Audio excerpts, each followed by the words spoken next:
You're viewing the Parliament Channel 11, also broadcasting on 105.5 FM.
The Honorable the President.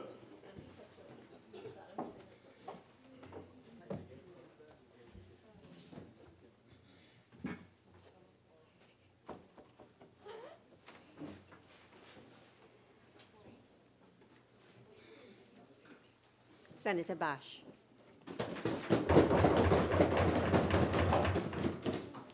Madam President, thank you once again for the opportunity to speak.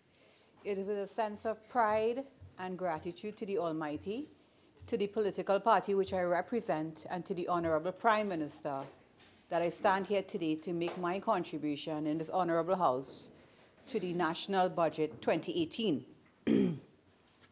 Madam President, mindful of my responsibilities as a member of this Honorable House and mindful of the serious economic challenges that we are facing in this country, I intend to spend some time looking at the circumstances which we face as a people and also the specific budgetary measures which the Minister of the Honorable Colm Imbert has proposed in order to address these challenges. I will also spend some time looking at some of the changes to be implemented at the Ministry of Public Administration and Communications in support of the theme of the budget, as well as some of the achievements of the Ministry of Social Development and Family Services in the fiscal year 2017. My first comment with respect to the National Budget Statement 2018 is that the theme of the budget, that is changing the paradigm, is quite appropriate given the urgent requirement for a fundamental change in our modus operandi if Trinidad and Tobago as a nation is to deal with the serious economic challenges with which we are faced. Madam President, whether we believe it or not, whether we accept it or not, whether we like it or not, the data points to the fact that this nation, for many years, have been living above its means. We have developed certain economic patterns and behavior that are no longer sustainable, given the drastic changes in the macroeconomic environment. It is therefore incumbent on us as the government, and might I add the opposite benches as well, to make the required adjustments to begin the process of restoring economic stability and good order to our nation. Madam President, the Minister of Finance, in presenting the budget statement, referred to the fact that many economists believe in the existence of what is called the Dutch disease in Trinidad and Tobago. That is to say, a paradoxical situation where seriously good news turns out in the long run to have a negative impact on a country's broader economy. Madam President, I now propose to expand on the indicators of the old paradigm and at the same time explain in some detail some of the proposed solutions in the national budget aimed at ensuring that the paradigm shift takes place and that Trinidad and Tobago returns to prosperity and economic growth. This is reflected in the local private sector's investment in non-tradables such as retail outlets and finished goods rather than in manufacturing and export. It also manifests itself in the decline in agriculture and the dependence on imports, including imported foods. Madam President, I will now like to look at the indicators of the old paradigm in some detail. The failure to develop an efficient tax administration is the first indicator of the old paradigm, identified by the Honorable Minister. This itself was often overlooked in the past because in the past we could depend on sizable energy taxes. Madam President, an efficient tax administration system is essential to a proper functioning modern democracy. Our failure to develop an efficient tax administration system in this country has been spoken for by many years by economists, tax accountants, and experts. This government has now put the words into action, and as indicated by the Honorable Minister, legislation for the implementation of this important issue will soon be brought to the Parliament. Madam President, we are therefore well on the way of addressing these issues, and specifically this defect. Madam President, please allow me now to look at a proliferation of poorly targeted subsidies on fuel, which are currently being addressed, but as well on electricity, water, transportation, education, and housing. Madam President, the citizens of this country have been the beneficiaries of a wide range of subsidies over time. This might have been possible when our revenue from oil and gas was buoyant. It is now, however, possible in the current environment, and we must now move to adjust the portfolio of subsidies, as the Minister of Trade and Industry would have alluded to earlier in her speech. Madam President, notwithstanding the above, the government is not absent-minded of the plight of the citizens. For example, even with the adjustment proposed to the prices of motor vehicles fuels, the market price itself for these commodities is still below the market prices at most pumps in other countries. Madam President, we must admit too that some of the subsidies encourage wastefulness and poor economic decision-making by many of our fellow citizens. To that extent, the adjustment to the subsidies cannot be viewed as a bad move for our economy. Madam President, I propose to deal with in some level of detail with the public sector and public administration later on in my presentation. But for the meanwhile, I just want to look at one of the old indicators of the old paradigm, a highly staffed public sector in terms of numbers, coexisting with staff shortages in key departments. I wish to concur with the Honorable Minister that a highly trained public sector in terms of numbers, coexisting with staff in key departments, this is one of the areas that is in urgent need of attention. And Madam President, this government proposes to provide the changes required to modernize the public sector and to convert it into a lean, mean fighting machine capable of the needs of the 21st century and beyond. Madam President, the inefficient capital expenditure management characterized by inordinate delays and cost overruns in project execution was often overlooked in the past since funding was not an issue. This is another feature of the old paradigm which the government intends to address with the introduction of systems aimed at ensuring effective and efficient capital expenditure management and procurement management in the execution of public projects. I will now look at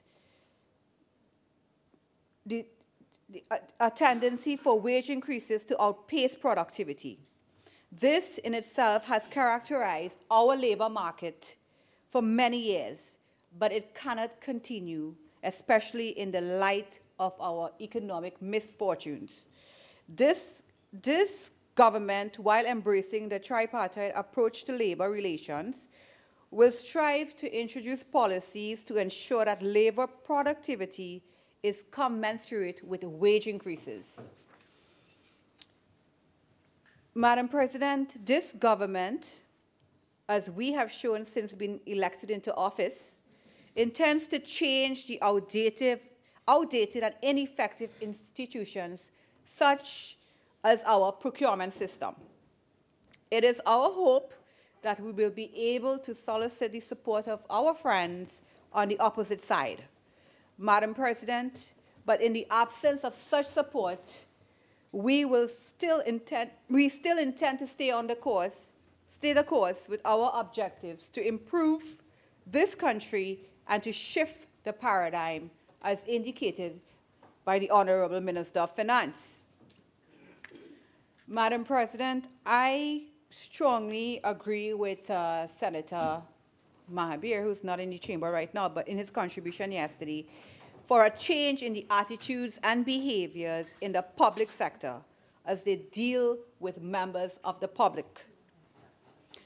Madam President, a fundamental component of the paradigm shift is a requirement for a change in position, behavior, adjustment, and culture, leading to an efficiently run and managed public service sector.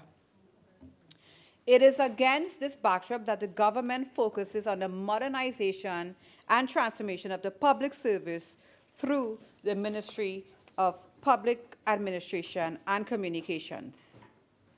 As such, priority emphasis would be placed in the following key areas: human resources and manpower plan requirement. We must have a highly trained public. Having a highly trained public sector is essential.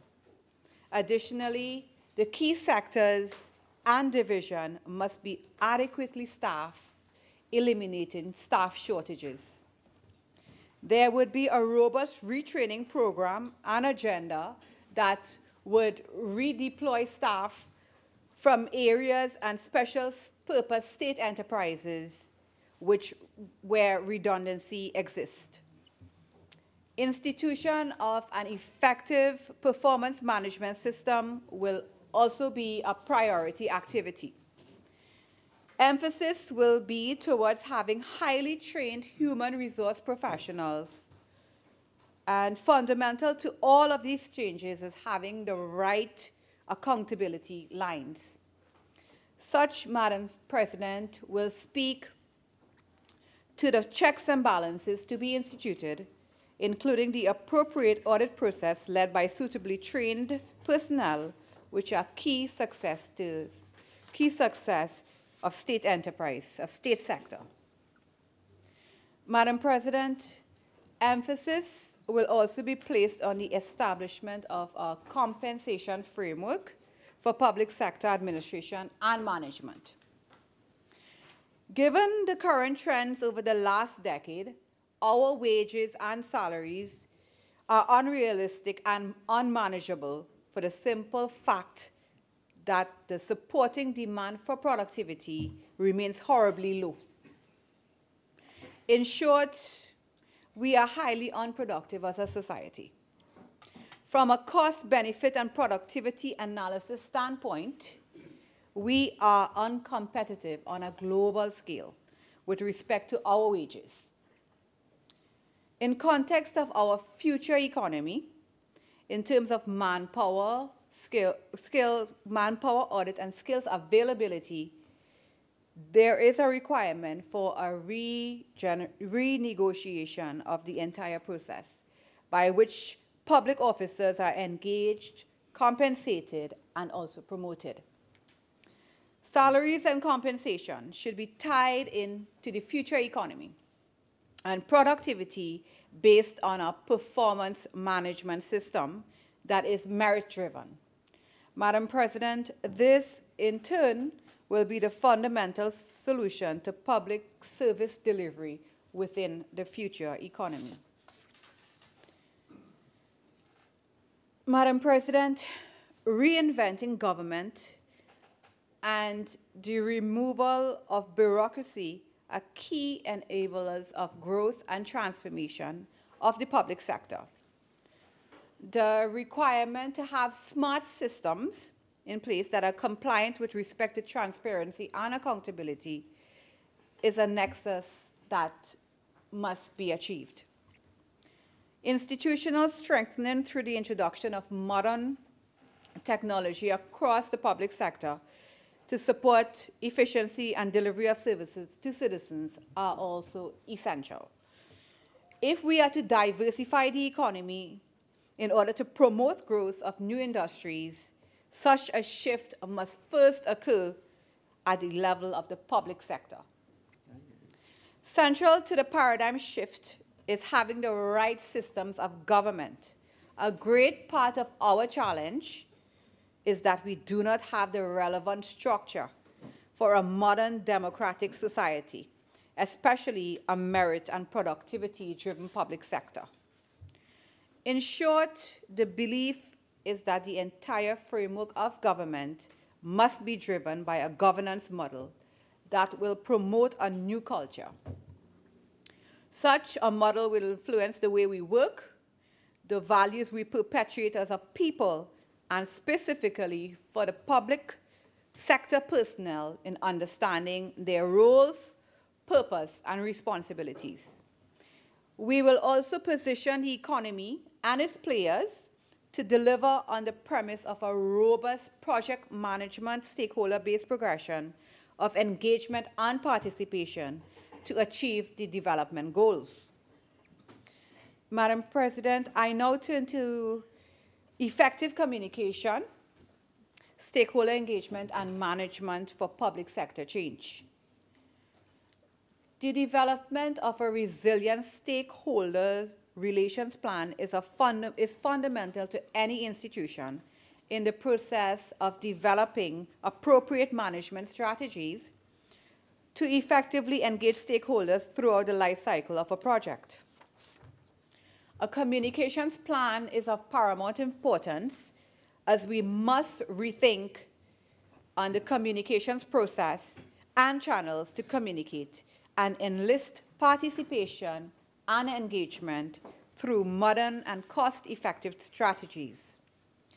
There must be an effective RED strategy to engage cross-sector interest and engage key proponents in a participatory process of perception and direction.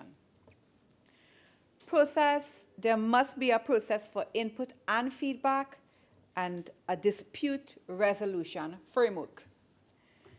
Lastly, in this vein, government must seek to promote corporate social responsibility as an essential policy across the state sector, including the private sector. Such policy will seek to establish the rules of engagement, social investment culture, and local context laws. Madam President, I anticipate that future governments should consider a Ministry of Corporate Social Responsibility. Madam President, it is our firm belief as a government that transformation of these broad areas will support the most disturbing and challenging issues that confront our nation today. We are aware of them in their entirety, as they are like repetitious contradictions in our daily conversations for over 3 decades or more. Madam President, another key objective is to reduce expenditure, cut waste, and eliminate corruption within the procurement process. Consequently, revamping the system of procurement dispassionately is essential. Madam President, what this means is that the Central Tenders Board and the ad interim framework set up across sectors must be replaced. I am confident that this PNM government will set the record straight in this respect. Inefficient and ineffective project management practices, or the absence of such, that inordinately contributes to wastage, delays cost overruns, and time lapse must be addressed and be a thing of the past.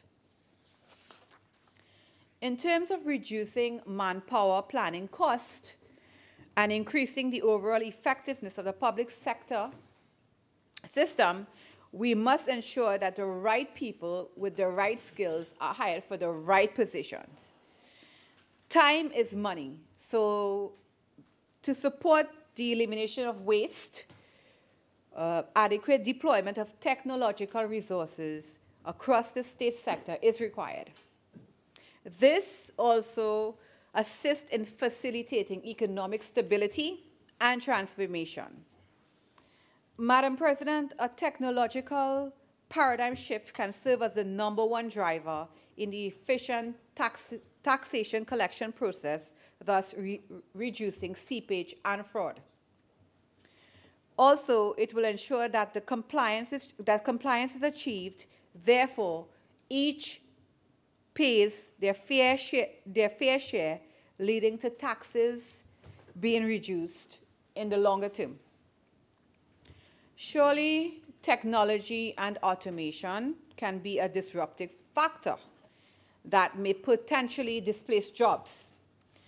This government, mindful of such, will consider how best its manpower can be retooled and redeployed to critical sectors of the economy, ensuring an overall seamless integration of technology and human resources. Madam President, every citizen of Trinidad and Tobago should now be fully aware of the economic challenges facing this country and the urgent need for economic adjustment, diversification of our economy, and the assurance of value for money in all our undertakings. A tremendous amount of strategic, operational, and tactical planning is ongoing at the Ministry of Public Administration and Communications, focused on significantly improving the way the public service innovates and delivers a service to its citizens. Madam President, this government gives the assurance in improving the quality of service to all citizens of this country and enhance the way in which work is done in the public service so that we can bring government services closer to all citizens. Madam President, I would now like to reflect on the social net that exists to support citizens that are most vulnerable. In this respect, I will examine the mainstay of the Ministry of Social Development and Family Services for the fiscal year 2017. Madam President, from 2002 to 2010, the most comprehensive social support framework was established by the PNM in key areas most critical in the alleviation of poverty and reduction of the prevalence of at-risk issues in this country. This government is at a place where the monitoring and evaluation of social initiatives and programs are being strengthened and deepened to ensure that those most needed are the beneficiaries. It is against this background that the government's program is based on two of Vision 2030 goals, namely, one, people first, nurturing our greatest asset, and two, good governance and service excellence. I am proud to support the conversation that to date the following can be reported. Initiatives to support poor and vulnerable groups. The development of a national social mitigation plan, transition of food support to social welfare, food support to 27,435 persons, provision of seed grants to 19 participants, provision of public assistance grants to 25,738 persons, expansion of the general assistance grant supporting additional 622 new recipients, rental assistance to 21 persons in critical and vulnerable circumstances, provision of the education grant to 309 beneficiaries, 143 persons in receipt of the dietary grant, assistance to 42 of our nation's special achievers, disaster relief to 1,958 persons affected by Tropical Storm Brett. Madam President, through the National Social Development Program, there has been support to 180 households with jobs, approval of 71 jobs to assist in sanitary plumbing, assistance to 126 households for the first time, house rewiring services, 1,112 NEC Level 1 graduates from the Adult Education Program, improving their opportunities for employment. Madam President, there has been a continued commitment to public-private partnerships through support evidenced by subventions to 24 NGOs, including 3 statutory boards, provision of one-off grants over 10,000 to 20 NGOs, and provision of one-off grants under 10,000 to 110 organizations. Madam President, I will now look at some of the initiatives to support persons with disabilities. These include the support to 23,625 persons with disabilities via the Disability Grant. Funding for the Special Child Grant, from which 51 new recipients are included, 10,200 clients served by Eldamo, the provision of prosthetics to 44 persons, the provision of wheelchairs to 97 persons, and other items such as canes, crutches, and walkers to 21 persons. 3 nationwide consultations on the national policy for persons with disabilities. Madam President, some of the initiatives to support the socially displaced include the collaborative effort with key stakeholders towards the development of an action plan for treating with street dwelling, provision of referrals, counseling, shelter, and rehabilitation services to 67 street dwellers, provision of psychological support to 26 persons housed at the New Horizons Center.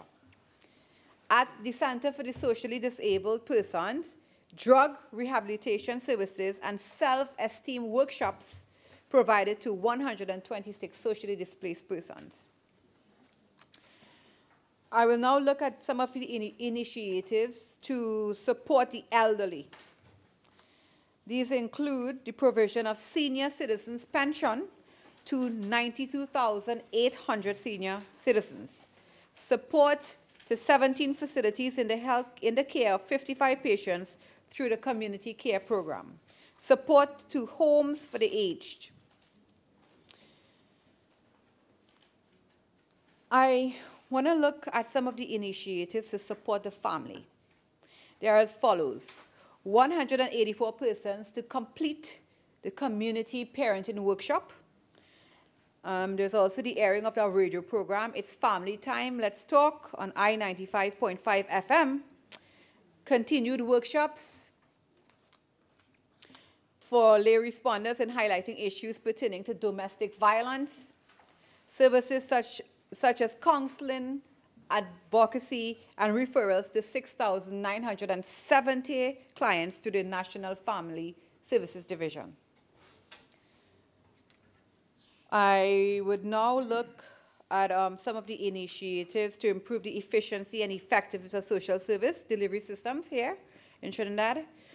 There has been preliminary discussions with the Central Statistical Office to collaborate in the development of a socio-economic indicator database.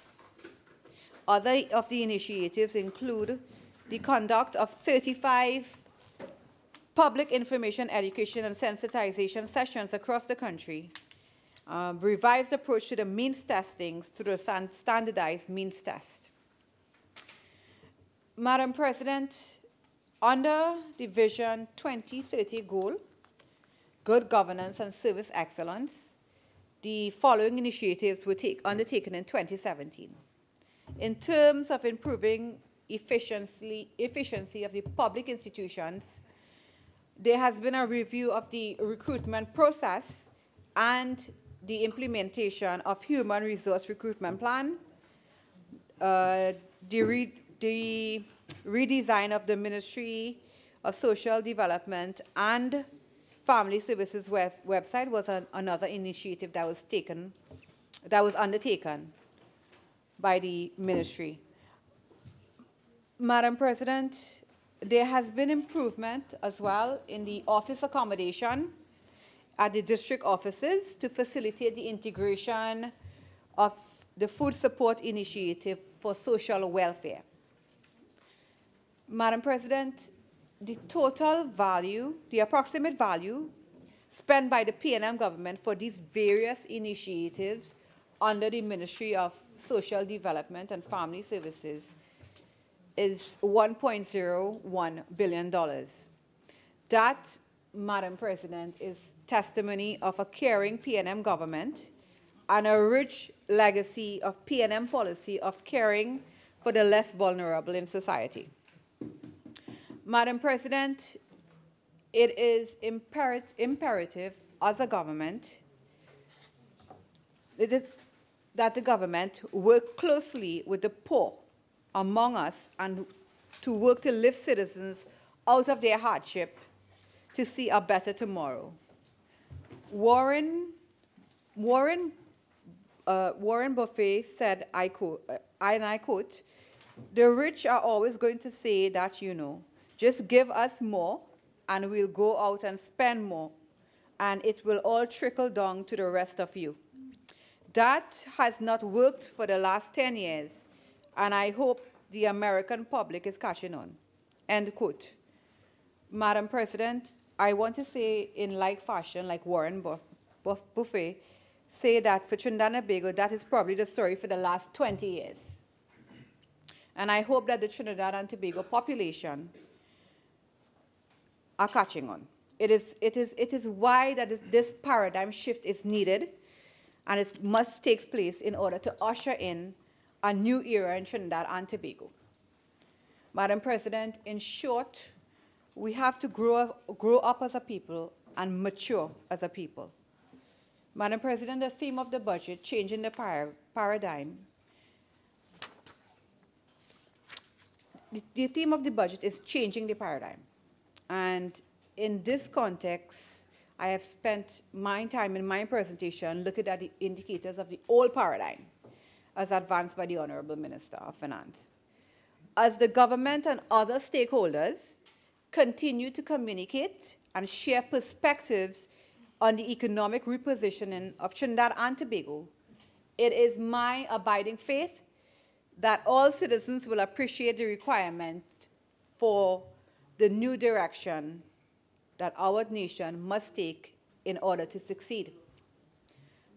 To shift the paradigm denotes a fundamental cultural change in the way we think, socialize, and reconstruct the economic nitty-gritties of company Trinidad and Tobago.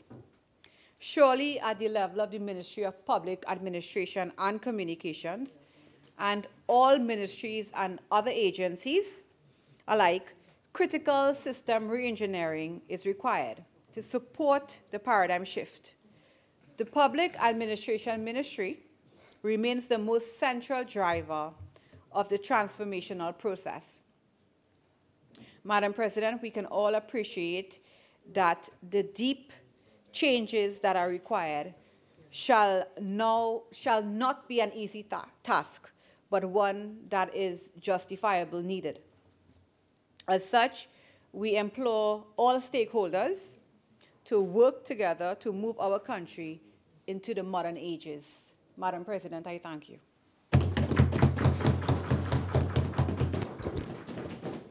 Senator Obika.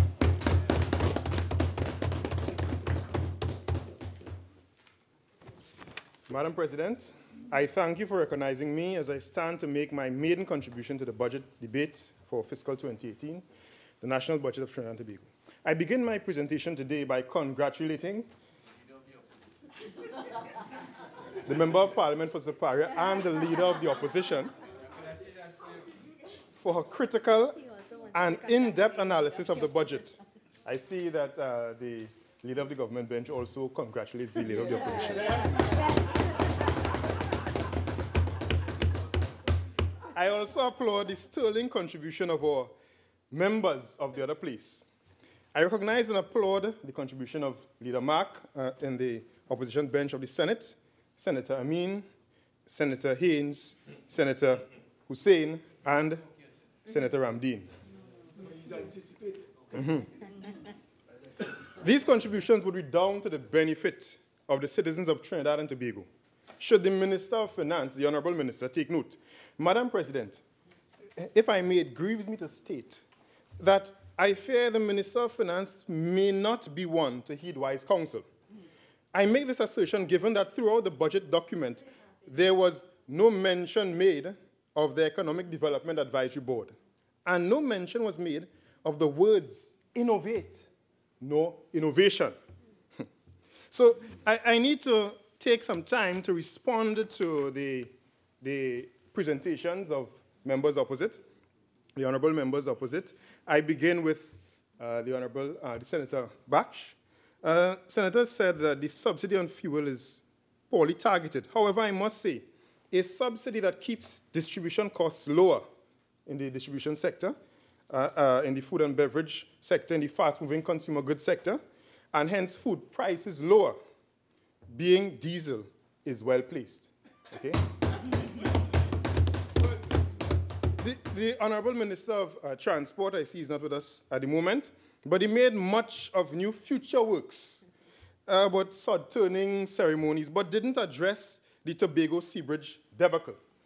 The state of the existing roads, I mean, for example, to get from point 14 to here, I had to dodge many, not potholes anymore, we are calling them manholes. Yeah. You could literally sleep in one of them. So the current service delivery in his ministry needs to be addressed, and it's very poor. I recognize the contribution of the Honorable Attorney General. It was a very vibrant one, we must say. It energized the House.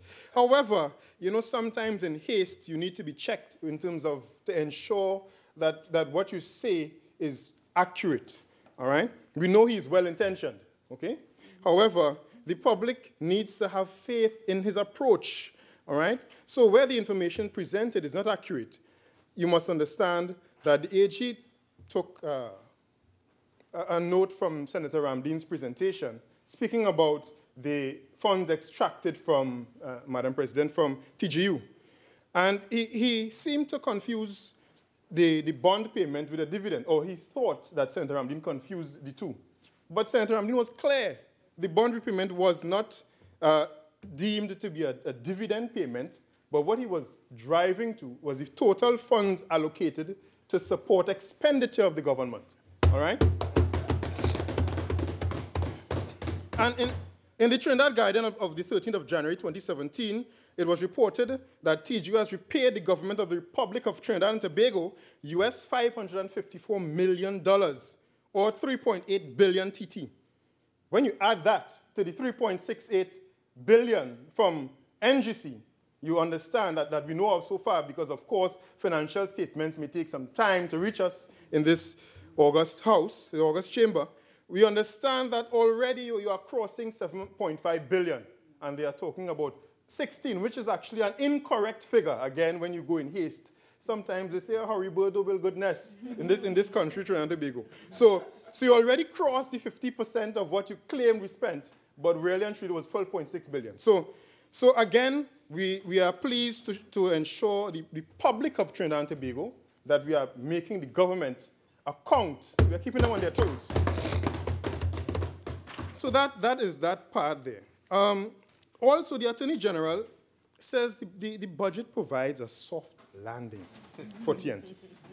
But I want to assure him that the people have fallen on hard times by the harsh measures of the budget, okay? So, and also, if you allow me, I am a person who, I revel in the culture of this country, and the Honorable Minister of Finance in the other place mentioned a song from Stalin, and Madam President, if you allow me, he quoted our national calypso icon, Dr. Leroy Callis, the Black Stalin. But the people of the country are feeling the squeeze of this big people government. So they sing in the other, more damning first line of the chorus, for we country facing its darkest hour. You understand? But the people of Trinbago have no fear, for this country will eventually have a change in government. Soon. So you could sing the next Stalin song, Better Days Are Coming. And to the former, now resigned Deputy CEO of the ODPM, that is no small thing. That is a big thing. All right? Okay, so...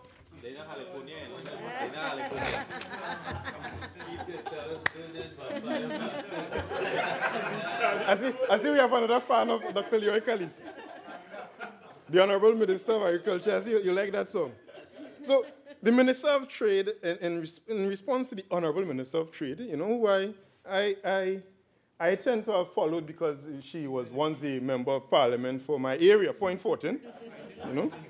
So I take a liking to her contributions. I listened attentively to the Honorable Minister of Trade and Industry. And I cannot help but wonder whether the foreign direct investment and what are the diversification and FDI goals for our economy? Because no data was given. Rather, an attempt was made to put together a hodgepodge of investments for some projects, and a figure of 3 billion was arrived at. I hope it was not on the hoof. I only hope. I heard no mention made of the Economic Development Advisory Board, Madam Minister. After all, are they not overseeing the government's diversification plans? So I moved to the Economic Development Advisory Board. Now, only when you refer to the PSIP for Trinidad in 2018 on page 95, so deep down in the end almost, you see the advisory board appear, and you discover that they have been granted 18 million taxpayers' dollars to conduct studies, not more than the number of fingers on my hand, compared to the paltry sums given to some sectors such as agriculture in the PSIP, that is, maritime and the creative industry. Oh, our singers will be weeping and moaning in Kaiso Fiesta in Skinner Park next year. So where the money should really be spent? Madam President, after being ignored for 2 years, the Economic Development Advisory Board is now getting more money when we know the Finance Minister does not listen to them.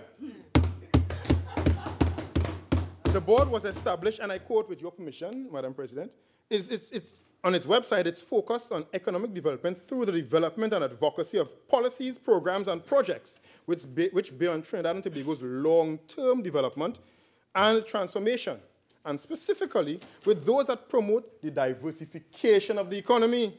They go on to say diversification is defined. So they qualified what diversification is for this current Dr. Rowley-led PNM government. Is defined by the advisory board in terms of the promotion of economic activities which earn foreign exchange. So therefore, I was expecting, if this is the mandate of the advisory board, that anything with diversification, they would explain to us what is the quantum of foreign exchange that will be derived from such a measure in the short term or medium term. Nothing was given. Only one figure was mentioned, some 47 billion, I think, Madam Minister, in your presentation regarding some maritime activity. But I don't blame the Honorable Minister of Trade. It rests with the Minister of Finance, you know, because I know she has Trinidad and Tobago at heart. This begs the question, which activities have been laid out to generate foreign exchange in a manner that holds the current depletion of our foreign reserves? The IMF, in their recently concluded Article 4 mission to Trinidad and Tobago, stated that regarding the depletion of foreign reserves in Trinidad and Tobago, they need to ensure there are reforms to enhance the country's foreign exchange earnings capacity. So they are saying the same thing that the website of the advisory board says, you know, the website, because the board doesn't enter the budget document. So foreign exchange does not simply appear in our shores by chance. It's not manna falling from heaven. It comes from exports, and exports, Madam President, is a function of vibrant industry and a diversified economy that can respond positively to negative shocks in the energy sector, which we are experiencing now, should be the focus. So when the oil money done, we should have something to rely on. Sadly, this government has lost its way in the presentation of a budget that was full on rhetoric, but empty on solutions. There was no information presented that could be used to adequately measure over the course of the fiscal 2018 the success or failure of each measure. A budget devoid of data. There's a saying, if it cannot be measured, it cannot be managed. A saying, I'm sure, which at least two honorable senators across the floor would understand, given that they have finance backgrounds. Honorable Minister, therefore, by this vacuous budget presentation, the Minister of Finance, and I dare say the government, is setting up the country for failure. So somebody might be looking after his work just now. Somebody might be looking after his work because we have two finance persons opposite. So the overall budget. Madam President, I now turn my attention to the overall outline of the budget and the expectations for revenue, debt, taxation, and its impact on the economy and the population. That is the working class, the middle class, the poor, the marginalized, and disadvantaged citizens of the economy. Madam President, the harsh measures of increased taxation, planned increases in utilities for water and electricity, oh gosh, man, they cut lights too, will hit these categories of persons the hardest, and they need to be protected. Madam President, I am a proud citizen of this nation, and my heart goes out to the people who are crying. And in response to their cries, the now former Deputy CEO of the ODPM said it's a small thing. But if you flood out, oh gosh, have mercy. Have mercy. If you flood out, that's not a small thing, that's a big thing. But I see he has resigned. We only hope that the man who replaces him is more responsive, or actually should be in penal by now, hopefully. The state should be the poor people's protector. The budget was based on oil price of $52 a barrel and a gas price of $2.75 US per MMBTU. The forecast in contention is the oil price, Honorable Minister of Energy. The Minister of Finance referenced the IMF in his oil price forecast, so I shall do same. But if it would concern you, Madam President, to know that only Tuesday, 10th October, 2 weeks ago, the IMF in its World Economic Outlook, which I happen to have with me here, revised lower its oil price forecast for 2017-2018 to around $50.3 per barrel, right?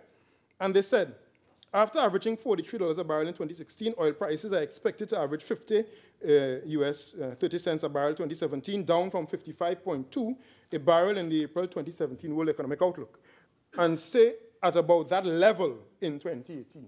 Now, I know this may be new information to the Minister of Finance, but what it means is the work of the Honorable Minister of Trade needs to be center stage, and the Economic Development Advisory Board, who he doesn't listen to, well, you know what happens there. So the price of $50 a barrel is the threshold for the supplemental petroleum tax. Furthermore, the plan, to which I'm sure Senator Small, if you were here, would echo in unison with me. Furthermore, the plan to levy a royalty of 12% of all volume has to be first legislated, not so, Senator Ramdi. Right, so therefore, the revenue from taxation of income and profits from oil companies, estimated to be 2.1 billion TT dollars for fiscal 2018, is at risk. This, in my estimation, will increase the size of the deficit. I turn to tax overestimation. I see there are persons who may be looking for a portfolio in finance after the impending reshuffle. So I critically analyze the tax overestimation of the Minister of Finance. So this doesn't fall in your garden, Honorable Deputy Minister, or Minister in the Ministry of Finance. The Minister of Finance continues to amaze with his overestimation of tax revenue. The Honorable Minister, that is. The danger with this is it has the effect of projecting a narrow budget deficit. So it will give our Honorable Ministers on the other side comfort to spend thinking that they have funds. Therefore, the $4.76 billion deficit could easily double if revenue projections based solely on tax estimates do not materialize. Now, let's tell you a story. Recall that for 2017 fiscal, the estimated fiscal deficit was eventually $12.643 billion. But the Minister of Finance had expected a deficit of $6 billion, despite the Honorable Opposition Leader warning him in the response that it will not be. It would rather be 12 billion. To establish a trend, we go to the first budget of the Finance Minister. From the draft estimates of revenue, in 2016, the Finance Minister estimated total revenue to be $40.798 billion. However, revenue collected was actually 29% less, $28.99 billion. This represented a decline of $11.807 billion. Where did this overestimation take place? The Minister of Finance always likes to blame the energy sector for failing tax revenue. However, for fiscal 2016, he had budgeted it to generate $3.24 billion in taxes on income and profits from oil companies, of which $1.04 billion was collected, a shortfall of only $2.2 billion, a paltry 18.6% of the shortfall of actual from estimated revenue. In other words, his constant blaming of energy for his woes in 2016, less than one-fifth of the shortfall was directly as a result of lower taxes on income and profits from oil or energy companies. I apologize for that. Miscalculation of VAT. So most of the shortfall came from the gross overestimation of value-added tax. VAT estimated to be collected in fiscal 2016 was placed at $12.364 billion, but only $7 billion was collected, a shortfall of $5.5 billion or 43% less. We see the trend continuing, a disturbing trend. With this overestimation of VAT, in that the revised estimates for VAT collection is 18% less than the figure quoted in the estimates for 2017. Therefore, as we examine this budget for fiscal 2018, where tax revenue heads are increasing, including taxes on income and profits, on property, despite not having mechanisms in place to implement the property tax, taxes on income and profits of individuals was also projected to increase from the revised estimate of $6.4 billion to $6.9 billion, an increase of 8.7%. So this is taxes on income and profits from individuals, all in an environment where the total number employed is on a downward trend from 621,600 in quarter 4 2015 to 608,400 in quarter 4, 621,600 in quarter 4 2015 when the current regime came into office to 608,400 in quarter 4 2016. Statistics I'm sure the Honorable Minister of Labour would be familiar with. A decline of 13,200 persons lost jobs, Madam President. From the Central Bank Economic Bulletin, that's the source, September 2017, just before the budget. So presented is a budget for fiscal 2018 where taxation is carded to be over 14% higher than the revised estimates for tax revenue 2017. Where is the basis for this? So after dealing with the question of whether or not the finance minister is fit to continue overseeing our administration of our country's finances, I turn to debt to GDP. Madam President, I now seek to analyze in detail the crisis that we are facing. From the Central Bank Economic Bulletin for September 2017, we observed that TNT was at a dangerous point. At the end of June 2017, total public sector debt, net of sterilized securities, as our honorable members from the banking sector will be familiar with, amounted to $91.6 billion, 59.3% of GDP. We now know it's in excess of 62% and racing upwards. When compared to June 2015, public sector debt stood at only 39.9% of GDP. Now, Madam President, the Bosch report in the Express newspaper of Monday, 9th October 2017, on new government borrowing stated, additional debt burden could increase net public sector debt to GDP to 65.6%, holding 2017 GDP constant. That's if the economy doesn't decline further. So by a simple decline in the economy, without necessarily changing the total debt profile, which means it may just add some debt based on the repayment, we will experience an increase in debt to GDP. That is worrying. And further, the government has to provide a guarantee for Petrotrin 2019 bond, which the Honorable Minister of Energy referred to. Debt to GDP, the ratio could reach 69.5%. This is a very dangerous level. However, should we witness a repeat of the underestimated deficit of fiscal 2017 this year, we could see that the deficit rising in excess, in my opinion, of 70% of GDP. When you take into consideration sandals, where they're going to get the funds from, if the funds are going to come from debt because we are not sure, there is no information coming to us, it paints a very troubling picture. This means that future generations will be burdened with the responsibility of repayment. I suspect this is the burden the Minister of Finance speaks of. So what are we waiting on? Are we waiting on oil to save here? It seems the current administration's plan is to finance expenditure through borrowing, raising new taxes that erode the level of domestic economic enthusiasm, and tapping the Heritage and Stabilization Fund. Simply hoping to be bailed from a rise in the oil price is not a strategy. It's not. Furthermore, with prices hovering around US $50 a barrel, the tax threshold for the next fiscal and the source of oil revenue is uncertain at best, unless, of course, that 12% royalty is legislated in time. In addition to the level of debt to GDP, an important statistic to watch is the level of debt service to GDP, how much you pay on a regular basis. Not the quantum, but the amount you are required to pay off.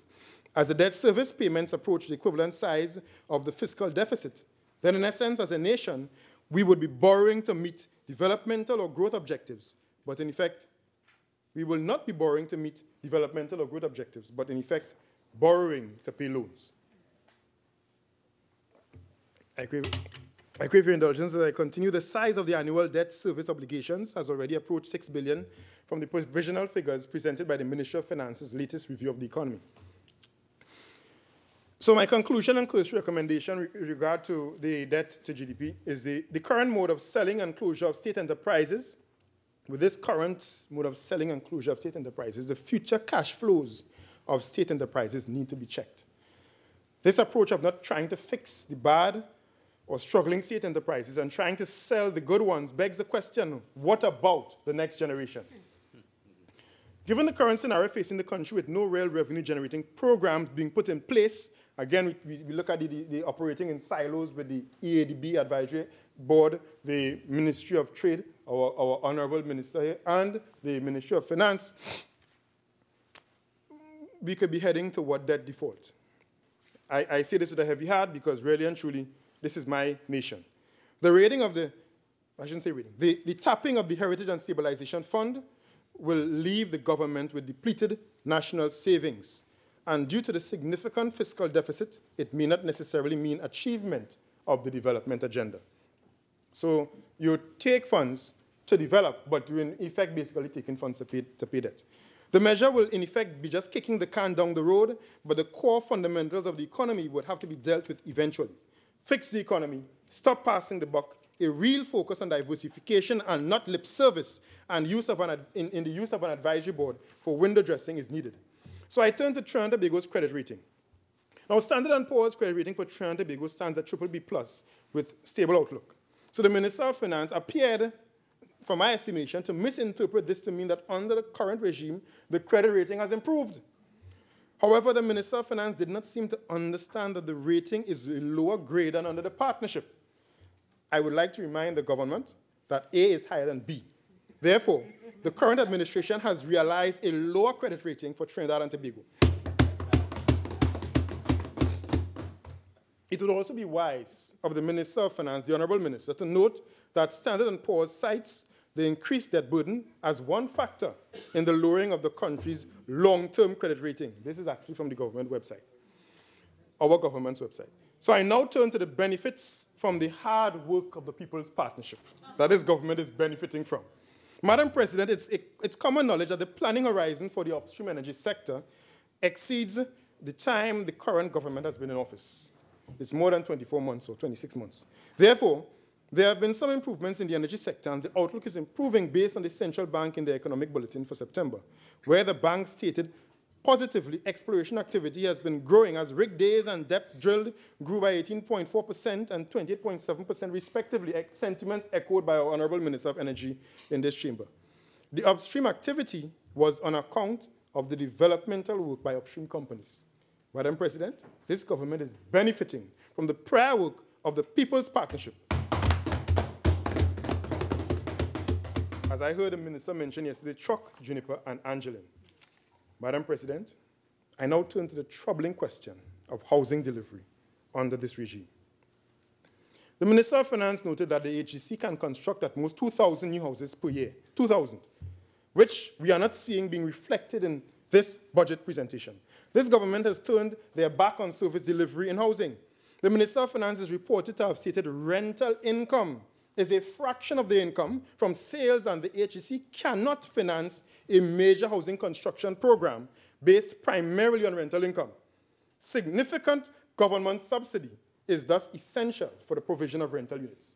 So there it is, in one breath, the Minister of Finance stating that the housing program cannot support a focus by the HGC on rental units. It cannot. However, the Finance Minister goes on, in another breath, to state that government intends to place emphasis on rental accommodation. This government has decided to wean itself off the population, wean itself off the taxpayers, wean itself off the small man, wean itself off the poor, the disadvantaged, and the marginalized in Trinidad and Tobago.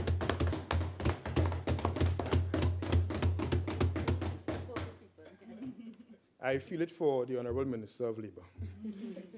The masses are now being forced to look at renting, which people consider dead money, as their government's solution to their basic need of shelter. In its place, the government is saying the private sector will build your homes under their housing construction incentive program. The Minister of Housing, the Honorable Minister, stated the current regime distributed 1,258 keys in 2016. The Minister of Housing spoke more of the keys distributed than of houses, so it was unclear if it was the keys that would provide shelter. The Minister of Housing was also hopeful to distribute an additional 500 to 700 units by December 2017. He neglected to say, Madam President, how far along they were. Therefore, they are woefully behind on housing delivery, especially when you consider under the partnership, we were distributing over 100 houses per week in 2015. 100 houses per week in 2015. Not keys, Madam President. Furthermore, with the current shift to the private sector, we do not anticipate realization of the housing dreams of the populace. The housing minister spoke of and I couldn't believe it, but believe it or not, he said it, a roof over your head housing policy. But on this side, we advocate a home-owning democracy.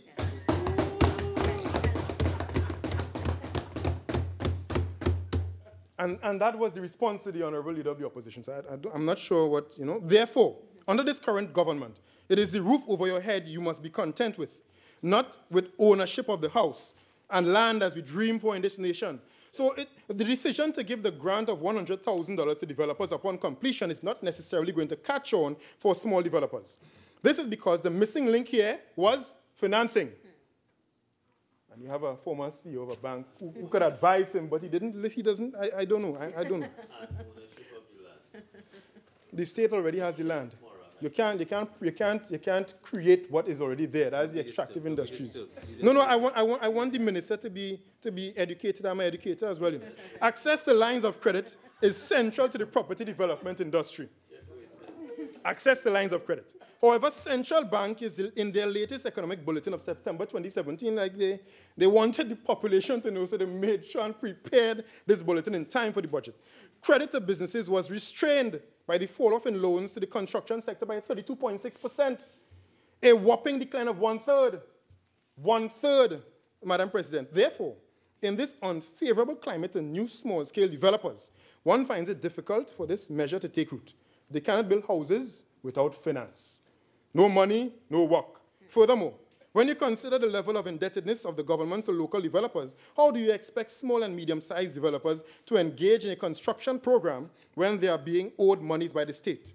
The Minister of Housing, in his now familiar style of say much, give little data, did not disclose the level of indebtedness to housing contractors and did not say when such payment would be effected.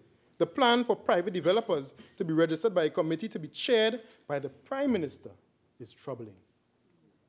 It's troubling. The Minister of Housing could not show how this will not promote political interference. Note the word interference. And further, how will it be monitored? Not the floods. Not for the floods. The Minister of Housing stated the PP spent $4.4 billion over 5 years. I thought he was campaigning for us at that time. In housing. Thanks for that acknowledgement to the Honorable Minister, wherever you are. But he also said the current government spent only $165 million and $231 million on housing in 2016 and 2017. I'm surprised he would have said those two things so close. He wasn't afraid of how it looks. Therefore, in 2017, they spent less than the money spent on the purchase of massive communications. Correct. It is therefore clear that handing over our taxpayers' dollars to their super elite friends is more important than the desire for housing of the people. Oh, what a tangled web we weave. I won't say the rest of that part. Where is housing now? This government has shifted to a housing program that is going to be run by a committee chaired by the Prime Minister. Secondly, we are in an environment where the level of credit to developers is declining.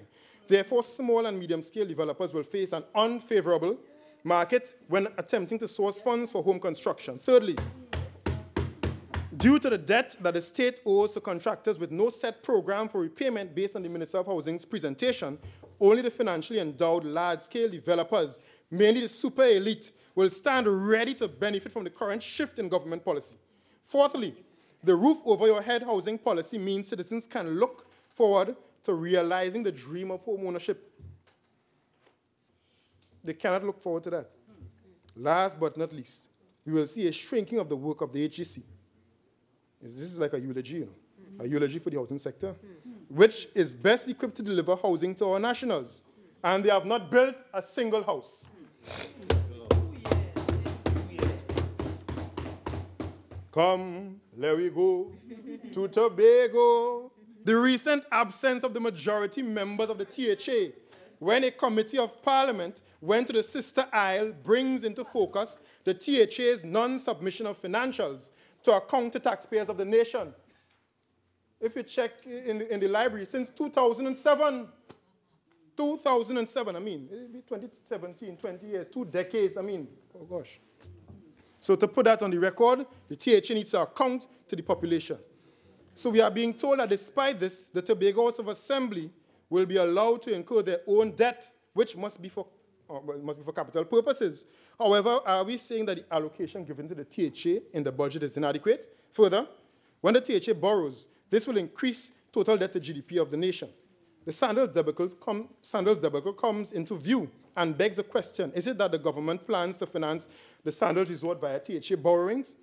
Published on Thursday, 28 September 2017, just last month, in the Toronto Tobago Guardian newspaper in an article by Shaliza Asanali, the Prime Minister is quoted as saying, I want to make it abundantly clear that the Sandals project we have on the drawing board is not giving Sandals anything. I thought honorable members opposite would thumb the desk for that. But then in the same breath saying, the same model that the government used with the state-owned Hilton, Trinidad, and Hyatt Regency hotels, they will adapt for Sandals. So how can you say you're not giving Sandals anything when you're planning to commit what could be billions of our taxpayers' dollars to build a resort?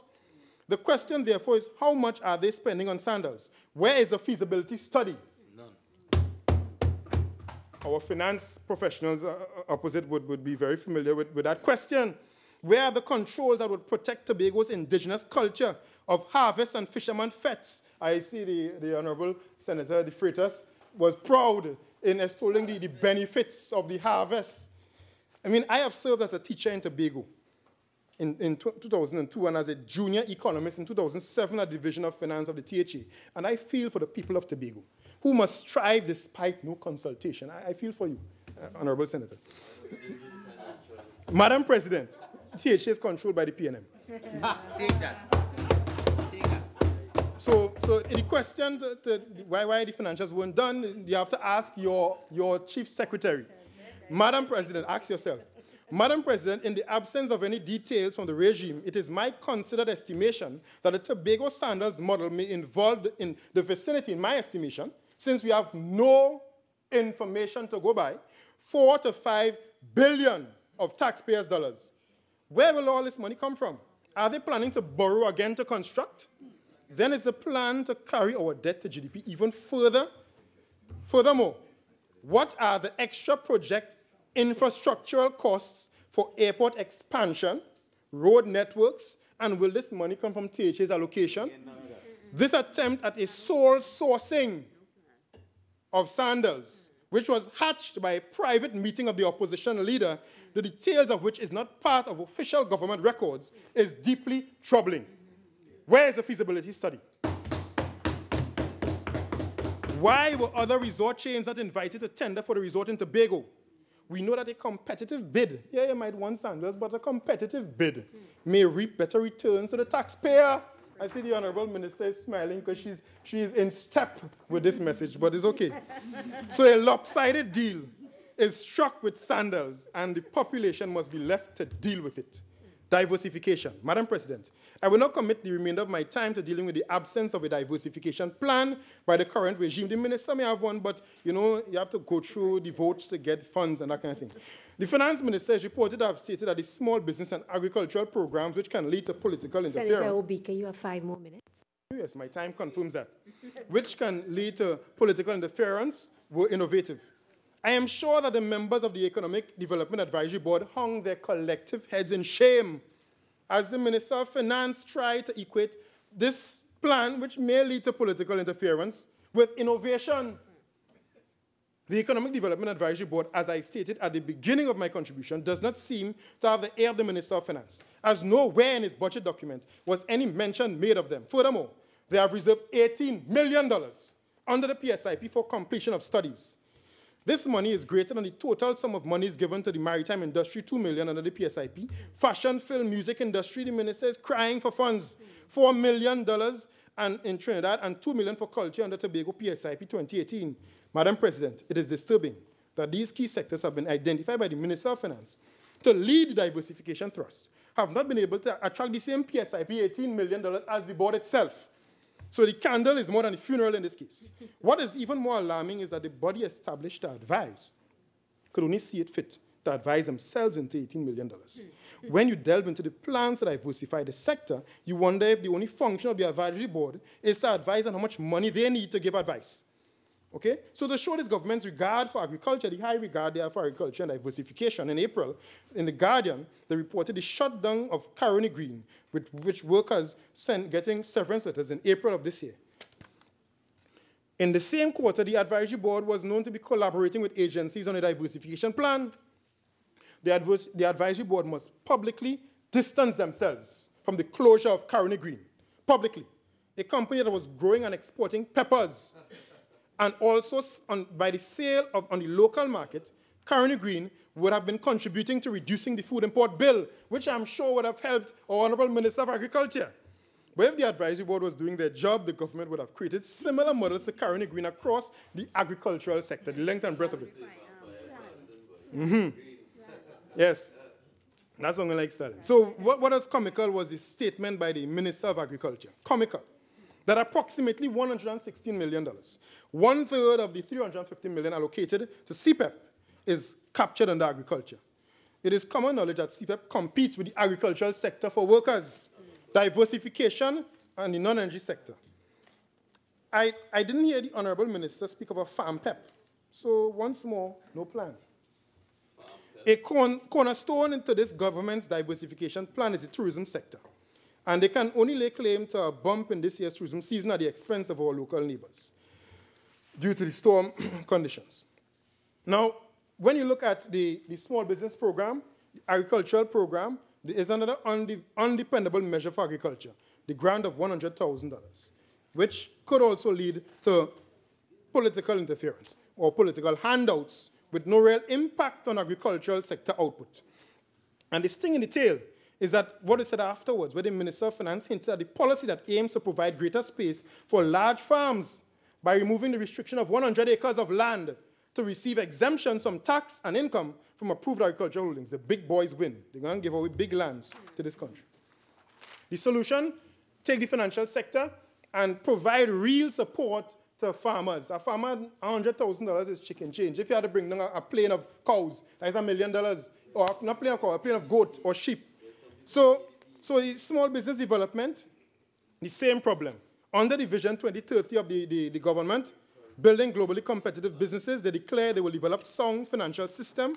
But again, once more the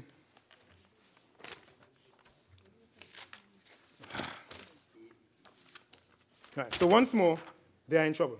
So the way forward, the government must arrest the decline of the debt to GDP. It is projected to be 70 to 75% by the end of fiscal 2018. Get serious on diversification and implement concrete plans to generate foreign exchange in the non-energy sector. A proper business plans with medium project horizons need to be formulated now.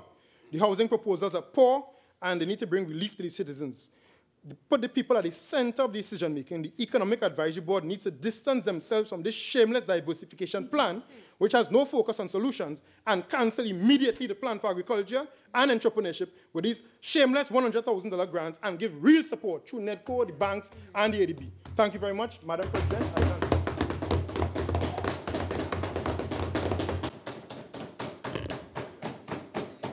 Allow me to congratulate Senator Obika on his maiden contribution.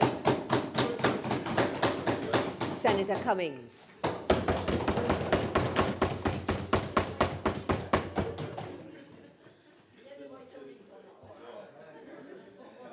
Very entertaining. Madam President, I want to express my gratitude for the opportunity to contribute to this debate and to join in congratulating Senator Obika on his maiden contribution to the Senate.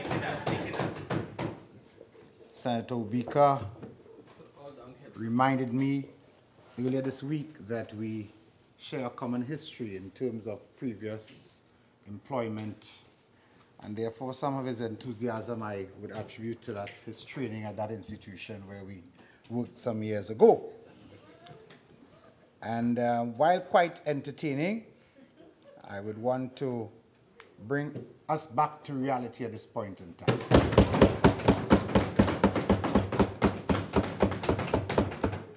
And what is the reality, Madam President? That the UNC government masquerading as the People's Partnership, because they could not come back to the people of Trinidad and Tobago after the UNC administration led by the Honorable Basdeo Pandey. They could not face the population as the UNC, so they hid behind something called the People's Partnership, the PP. And the people of Trinidad and Tobago made the mistake of electing the PP to govern Trinidad and Tobago. And from 2010 to 2015, it was havoc in Trinidad and Tobago. Recklessness. And so when the citizens of this country sit back and look at the opposition performing today, they can only laugh. They can only say, you think we forget, but we ain't forget what the UNC is about. When we speak about housing and the UNC housing program, Madam President, at a cost of $5.4 billion, Madam President, I want to share with my new senatorial colleague, $5.4 billion to construct 3,900 houses, an average cost of $1.4 million per house to the taxpayers of Trinidad and Tobago. That is UNC government for your money. That is UNC housing policy. Madam President, an approximate cost of $1,100 per square foot for low-cost housing. And to build it for 1.4 and sell it for 750. I mean, that is UNC economics and UNC accounting. Only the UNC can do that. And so the PNM is here to bring us back to reality. So that under the PNM, under the Keith Rowley-led administration, during the period 2016 to 2017, the cost per square foot for the very same houses, $550. Half the cost. Half the cost. The UNC, and somebody raised the question earlier about buying certain land. I don't have to go into the matter. But when the UNC goes into housing development, the state owns so much land in Central and South Trinidad from the former Caroni 1975 Limited. But yet, the UNC chose to pay 3 times the cost of certain lands to construct low-cost housing. That is UNC policy, Madam President. That is UNC policy. And they come here and sit and want to talk to us about value for money. It was recklessness. A bunch of ministers who the Prime Minister at the time clearly had no control over whatsoever. In every ministry, it was a spending spree. In the Ministry of Local Government, in the Ministry of Works, in the Ministry of Housing, every minister wanted to be a contract minister, awarding contracts left, right, and center. Box drains a la carte.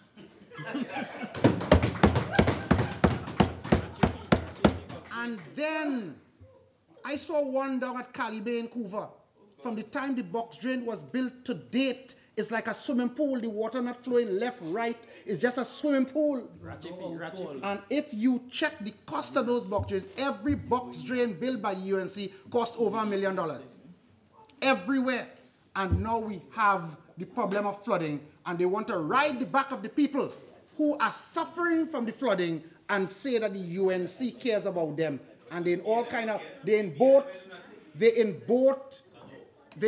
and canoe with talk show hosts. They in boat and canoe with talk show hosts. Madam President, I beg your protection from these people on the other side. They don't like to hear the truth. When the truth comes, they run from the truth. But they in little canoe down in South with talk show hosts talking about bringing talk. Madam President, he had his turn. I didn't interfere with him. Could you allow me, please? They're in canoe with talk show hosts. I want to warn him that talk shows might be coming to take his seat soon. Madam President, it is indeed a very proud moment when any one of our students excel. And we all feel proud. I'm from Central Trinidad, and I want to congratulate Priya Maraj for her achievement and being awarded the President Medal. Let me share the facts in this matter. By Cabinet Note dated October 13, 2016, Madam President, Ms. Priya Maraj was awarded the President Medal by the government of Trinidad and Tobago. By agreement dated the 10th of August, the government granted a scholarship to enable the scholar to pursue a Bachelor of Science in Biochemistry at the University of Toronto for a period of 4 years, commencing September 2017. The government position is that the circumstances of the execution of the scholar's signing could not allow for the timely manner expected by the scholar. The specific circumstances being the relatively late date of signing the agreement, coupled with the ministry accounting processes. There was some delay in the signing of the agreement due to pre-contractual negotiations which ensued after the scholar was sent a draft of the agreement for review by email dated the 13th of June 2017, Madam President. The agreement was reviewed by the attorney for the scholar. By letter dated the 4th of July 2017, he requested certain amendments and sought the clarification of certain clauses, Madam President. By letter dated July 21st, the Ministry of Education responded outlining its position on the requested amendments and clarification sought. By email dated the 7th of August 2017, the attorney stated that his client had accepted the ministry response and was ready to sign. The ministry process for the payment of money involves certain steps and is affected by the closing off of accounts at the end of the financial year, which is the 30th of September. This means that payments cannot be processed after accounts are closed at the end of the financial year and will only be processed in the new financial year when releases are given. Madam President, the attorney on record for this client is none other than Mr. Jalramdeen. And therefore, therefore should have... Right. Members. Minister, please. And Senator Cummings, is it that you're referring to a matter that is currently before the court? Is it before the court? No, is the matter before the... You're not? All right, okay. It's not, Madam President, it's not a matter before the court, and the matter was raised by Senator Ramdeen in his contribution. I'm merely responding to the senator who did not declare his interest in this matter. So that the UNC, in its normal style, looking for opportunities to cause political mischief,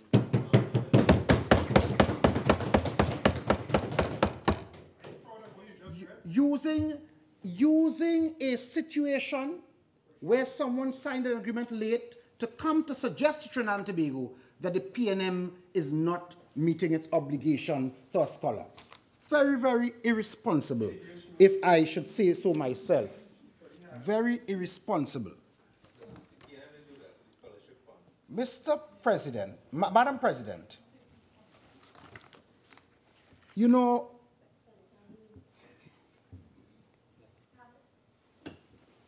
I've spoken to you already on this issue. Please try and control what you're doing, okay? Senator Cummings, continue. Thank you, Madam President. When they don't disturb, they post all sort of things on Facebook. Madam President, the UNC just cannot behave itself.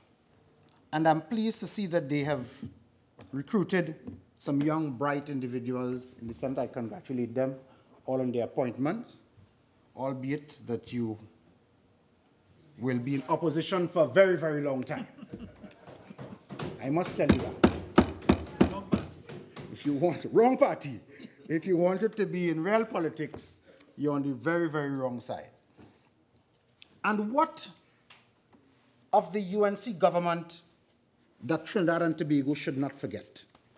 I listened to Senator Ramdeen, and you see, because I'm from Indian Trail in Couva, I have a little more information than a lot of people. I feel how it is to be governed close to the UNC.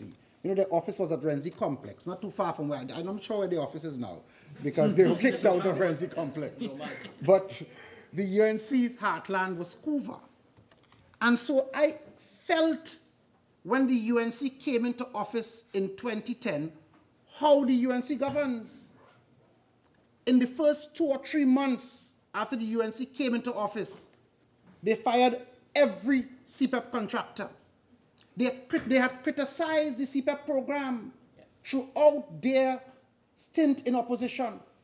But immediately coming into government, they, 1, fired all the contractors, and 2, doubled the program.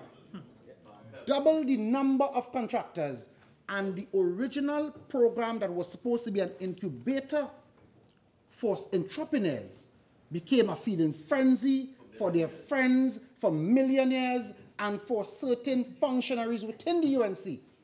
It is rumored that some representatives hold 2 and 3 contracts in the CPEP program. And now they want to look at us and talk about things that they should know better about. We witnessed the URP program.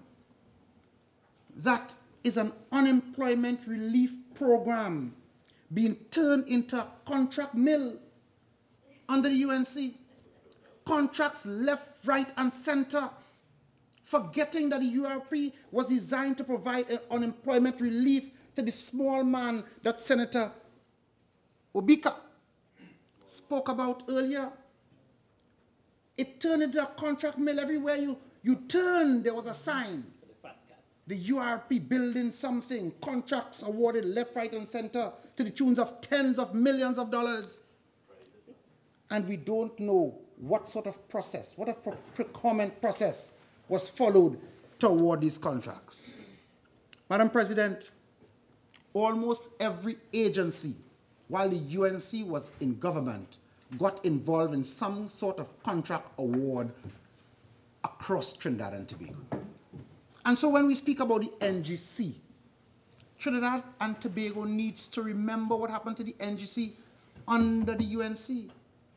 It was a case of himself to himself, where there was an arrangement, an unholy alliance between executives at WASA and executives at NGC. And that is why the result of that is the Beetham wastewater treatment plant. $1 billion of taxpayers' money, and we can do absolutely nothing with it. That's Beetham waste. It's, I don't know if because the dump is in Beetham, they felt that they could dump anything there and find a way to siphon money out of the treasury. That is UNC government.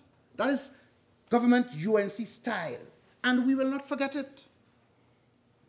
I remember in the first 6 months, moving to the first 2 years of the UNC government, over 10,000 contract workers in the government service, contract workers, workers downstream, lost their jobs. There was noise and clamor across the country. They would not renew contracts for persons who were qualified and trained just because they got their job under PNM government. And there was so much pain and anguish in the society, and then came Section 34. Do you think that we will forget about that? At all. Do you think that Trinidad and Tobago will forget about Section 34? Where it was clear that it was an orchestrated effort to create a situation where financiers of the UNC would escape their day in court. We will not forget you. And just when you felt it was over, came the life sport program. We will not forget life sport. We will not forget the Curup interchange contract bid. We will not forget that. The Point Fortin Highway and the amount of corruption that is unfolding even today in the land acquisition for that highway that the minister spoke about today. And then, in true UNC style, the abandonment of projects throughout the country in areas that were represented in the parliament by a PNM MP. Look at it. Madam President, you drive down the highway. Somebody spoke about driving down the highway. Well, I'm from Central and I drive down the highway quite often.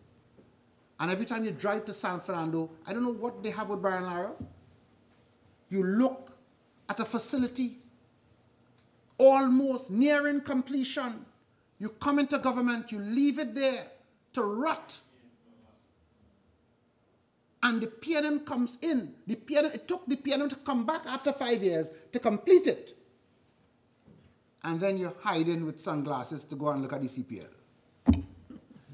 Because you criticize it so much. Right? I'm looking down there and noticing one or two of them, Madam President, ducking and hiding every time the camera passes because they don't want to end up on the papers looking at the CPL at Brian Lara. It's a nice facility, feel proud. I saw somebody looking like Senator Amin, but I'm not sure, it probably was not her, but there was Don't call my somebody name in there. your bacchanal, There was please. somebody there closely resembling her. Senator Amin, this is the, stop it, please, members. Senator Amin, this is the third time? No. And I would like you to as well, and you can return at 7 p.m. for the earliest.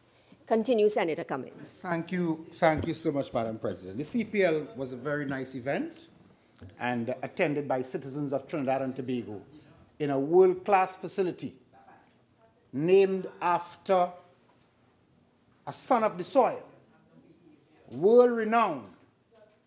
Whenever I travel, a legend in his own right. When you travel to various parts of the world and you say you're from Trinidad and Tobago, they say, Brian Lara? That's right. We're proud to be from the country that produced Brian Lara.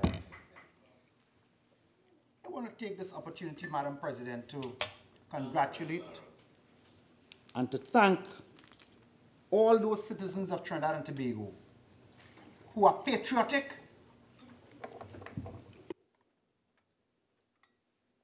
and who understand what the red, white, and black means to those of us born in this land of Trinidad and Tobago. And Madam President, allow me to congratulate the Minister in the Ministry of Finance for her maiden contribution. I think she did an excellent job. To thank the Minister of Finance and the workers at the Ministry of Finance who continue to take their job very seriously, understanding that we are required to navigate Trinidad and Tobago through a period of reduced revenues, and that we have challenges. And when I listen to the UNC,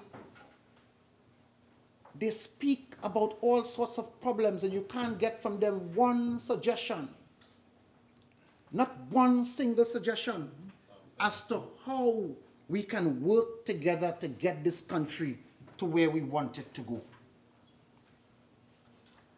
As we seek to work to maintain the standard of living that our citizens have become accustomed to, Madam President, it is all hands on deck.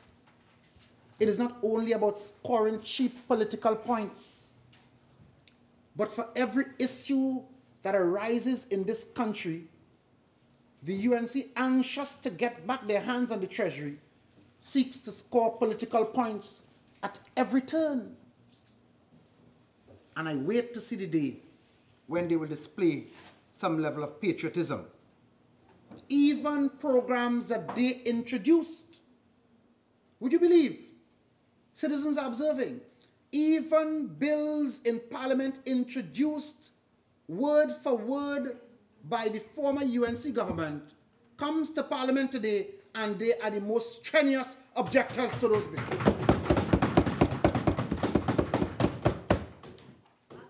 Would you believe that? But I'm not surprised, because that is UNC style. I'm not surprised at all. As a nation, we thank God that we have at the helm of our country right now a person who has experience in government, who served us well as leader of the opposition when the UNC was in government, and who today is the Prime Minister of Trinidad and Tobago. A strong leader, a statesman, a man who is not afraid to take tough decisions when tough decisions are required. But you see, the UNC likes to take popular decisions. And in taking popular decisions, they put the country at risk. They put the future of our children at risk. And when it is required to show statesmanship and leadership, they run and they hide. Everybody knows the problems that we have in Trinidad and Tobago. And when you call on the UNC to sit and discuss how can they support the development trust in this country, it's always a distraction. they would come with something else to distract you from what is really the matter at hand. I want to say to Trinidad and Tobago, your affairs are in capable hands. If there is any party or government who knows how to run Trinidad and Tobago, it is the People's National.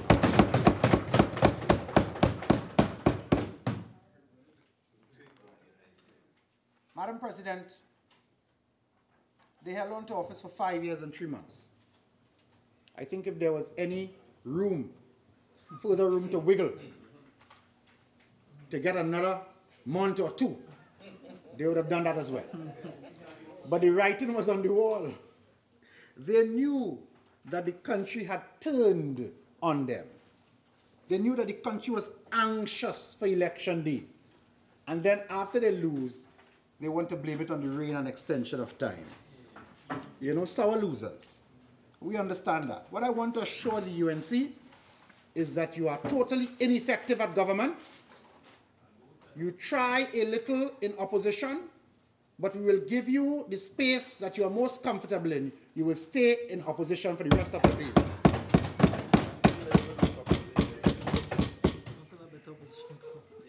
It is the stay in your corner. You love opposition because you oppose everything. So why would we want to make you uncomfortable to bring you on this side? We are quite happy to be in government. So you stay across there. We are proud leaders in this country. Madam President, you know, some contractors complained that while the UNC was in government, that they were required to pay kickbacks to the tune of 15 and 20%. That in order to receive their checks, they had to visit the office of certain ministers to collect it. Contractors complaining about that. Contractors complaining that in order to collect their payments for services rendered to the state, they had to visit certain then ministers of the UNC government to collect their payments. And I wouldn't talk about cardboard boxes with $100 bills and so I don't have any evidence of that, you know. But I want to know, why do people have to visit, when the UNC is in government, ministers' offices to collect their check? Under the PNM, you go to the cashier's cage and you sign for your check. Once you complete work for the government and it's certified and you need to be paid, you get paid along the correct procedure. That is the way that the PNM government governs. No minister paying any contractor. I listened to Senator Haynes, Madam President. I want to commend her as well. I like her style, you know. I like her style. I want to commend her. I think a lot of people listening to her will warm up to that style. On the wrong bench, but you know, she made some good points. But I want to say to Senator Haynes that, you know, the PNM has a vision for Trinidad and Tobago. And I will share with you a copy of the Vision 2030 document. I'll give you another copy. I'll give you another copy. And I'll put an optional membership form in it for you. But Madam President, when we speak about education in Trinidad and Tobago,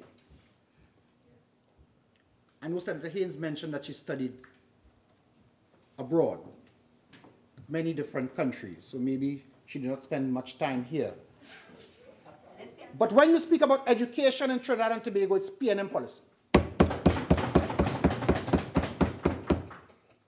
From kindergarten, primary school, secondary school, tertiary education, the foundation was laid by PNM over successive governments. As a matter of fact, many of the speakers on the other side, who sound so eloquent and are sometimes convincing even with half-truths, got their education under the People's National Movement. And so, Anybody who knows much about PNM history would understand that prior to the PNM coming to office in Trinidad and Tobago, educational opportunities were available only for a few.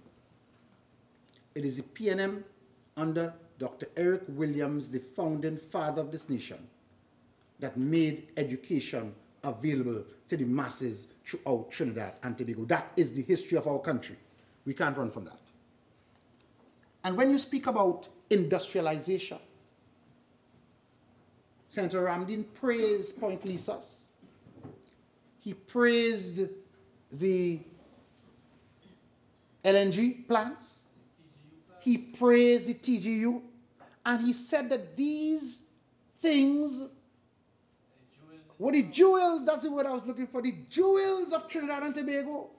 I want to say to Trinidad and Tobago and to Senator Ramdeen and all the people on the UNC side, all the industrialization and the development of our industrial sector in Trinidad and Tobago is PNM policy. PNM policy.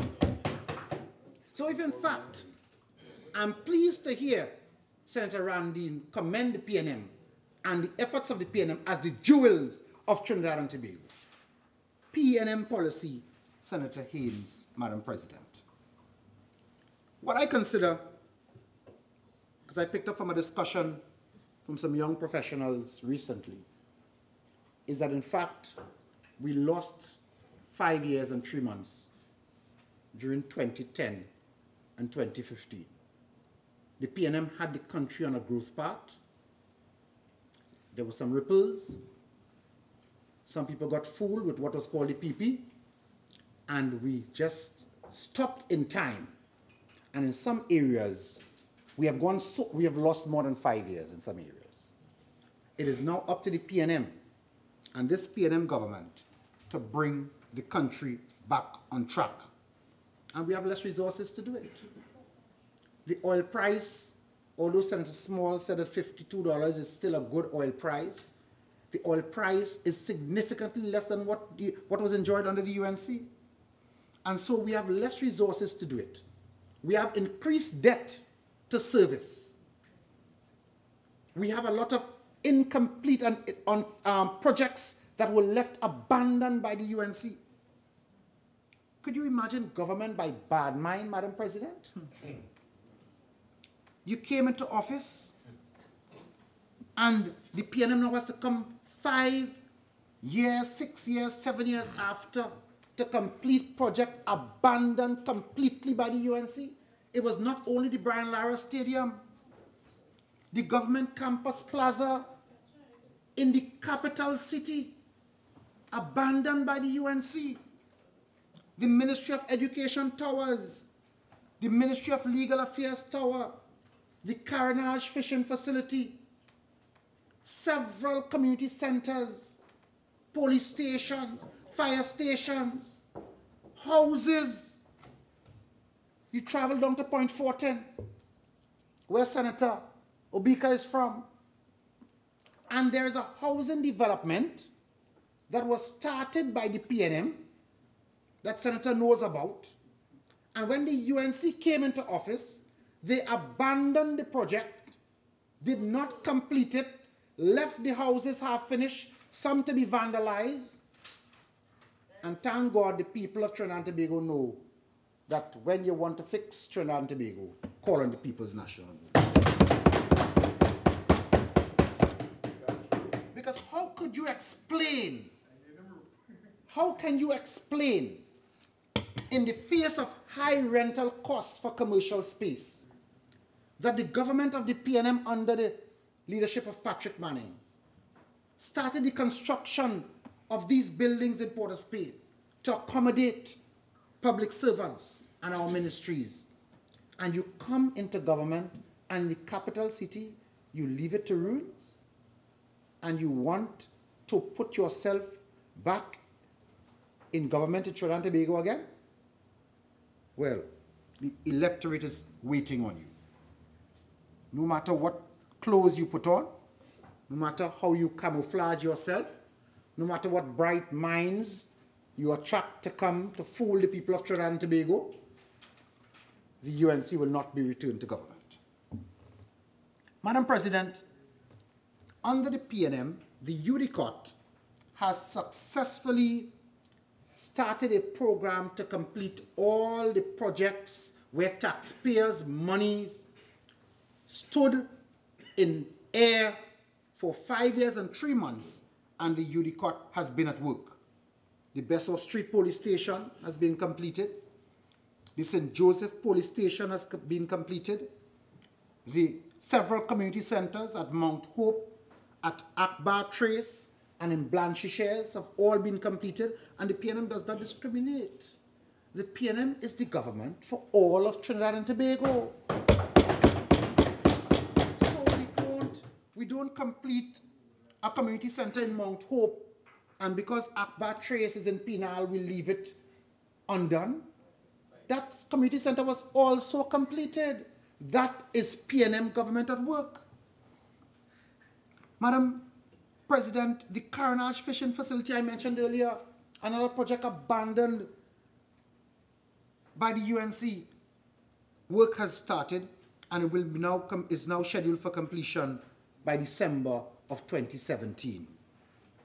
I'm sure the people of Carnage are very happy to have that facility. Work is ongoing on the Point 14 and the Arima Hospital. And for 2018, the completion of the Diego Martin Sporting Complex is scheduled. The start of the construction of the Moruga Sporting Complex. Completion of the Roxborough Fire Station. Old Grange Police Station. Somebody said they work Tobago. Roxborough Police Station. Penal Fire Station. Trinidad and Tobago. I don't know what every time the UNC gets up to talk, they have Cummings, you have 5 more minutes. Oh my, Madam President, I'm just warming up. Every time the UNC starts to talk, they bad talk Tobago. I want to tell the UNC, although you can't contest any elections in Tobago, you have not fought a seat there in the whole of your existence. It is a unitary state of Trinidad and Tobago. And the citizens of Tobago are citizens of Trinidad and Tobago and deserve every cent allocated to them in the budget. And you may not like it, but there's not very much you can do about it. No. Learn to get accustomed. This is a unitary state. In 2018, projects started scheduled to commence: San Fernando Fire Station, Point 14 Fire Station, Woodbrook Fire Station, restoration of President House, restoration of the White House, restoration of the Red House, completion of Diego Martin Regional Complex. Madam President, that is the PNM at work. And in terms of housing, Madam President, right, the PNM has been at work. I heard one speaker saying before about the PNM not delivering. I mean, the newspapers are available at small cost. Everybody knows. I will send some free newspapers for the UNC. I don't know where the headquarters is, but I will send some when I find out. Malabar, Site 3 Arima, 90 units under construction, close to completion. Phase 3, Cashew Gardens, 484 units. View Fort St. James, 137. Real Spring Valsain, 408. Bonnet North Aruka, 398. Lakeview Point 14, where we had to come back to completed 135. A total of 1,652 units. And for 2018, there's more planned. In Corinth, San Fernando, 120 units. Site B, 88 units. Malabar Site, 152 units. Carlton Lane, San Fernando, 96, Madam President. Lady Hales Avenue, 80. North Grove, 300. Moruga, 83. Roystonia, 1,000. Cunupia, 1,000. A total of 2,800 planned for 2018. That is PNM housing policy at work.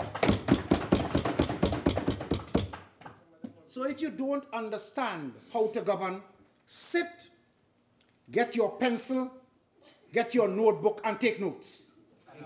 But you will have to really burn your belly for a while, because we are here to take Trinidad and Tobago to developed status by 2030, and you have a very long way to ever get back on this side. I thank you, Madam President.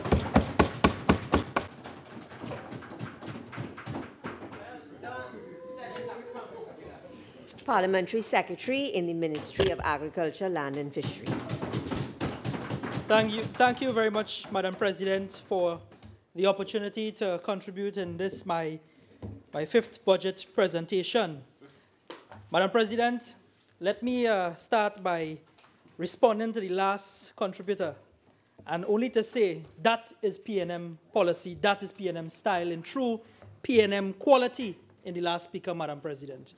Madam President, let me also take this opportunity to congratulate and recognize the work done by our Honorable Minister of Finance and Minister in the Ministry of Finance, the Honorable Colm Imber and Senator Allyson West.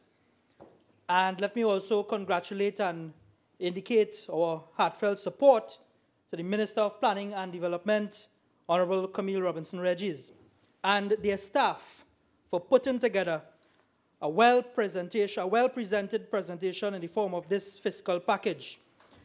Madam President, the bill, an act to provide for the service of Trinidad and Tobago for the financial year ending on the 30th day of September 2018.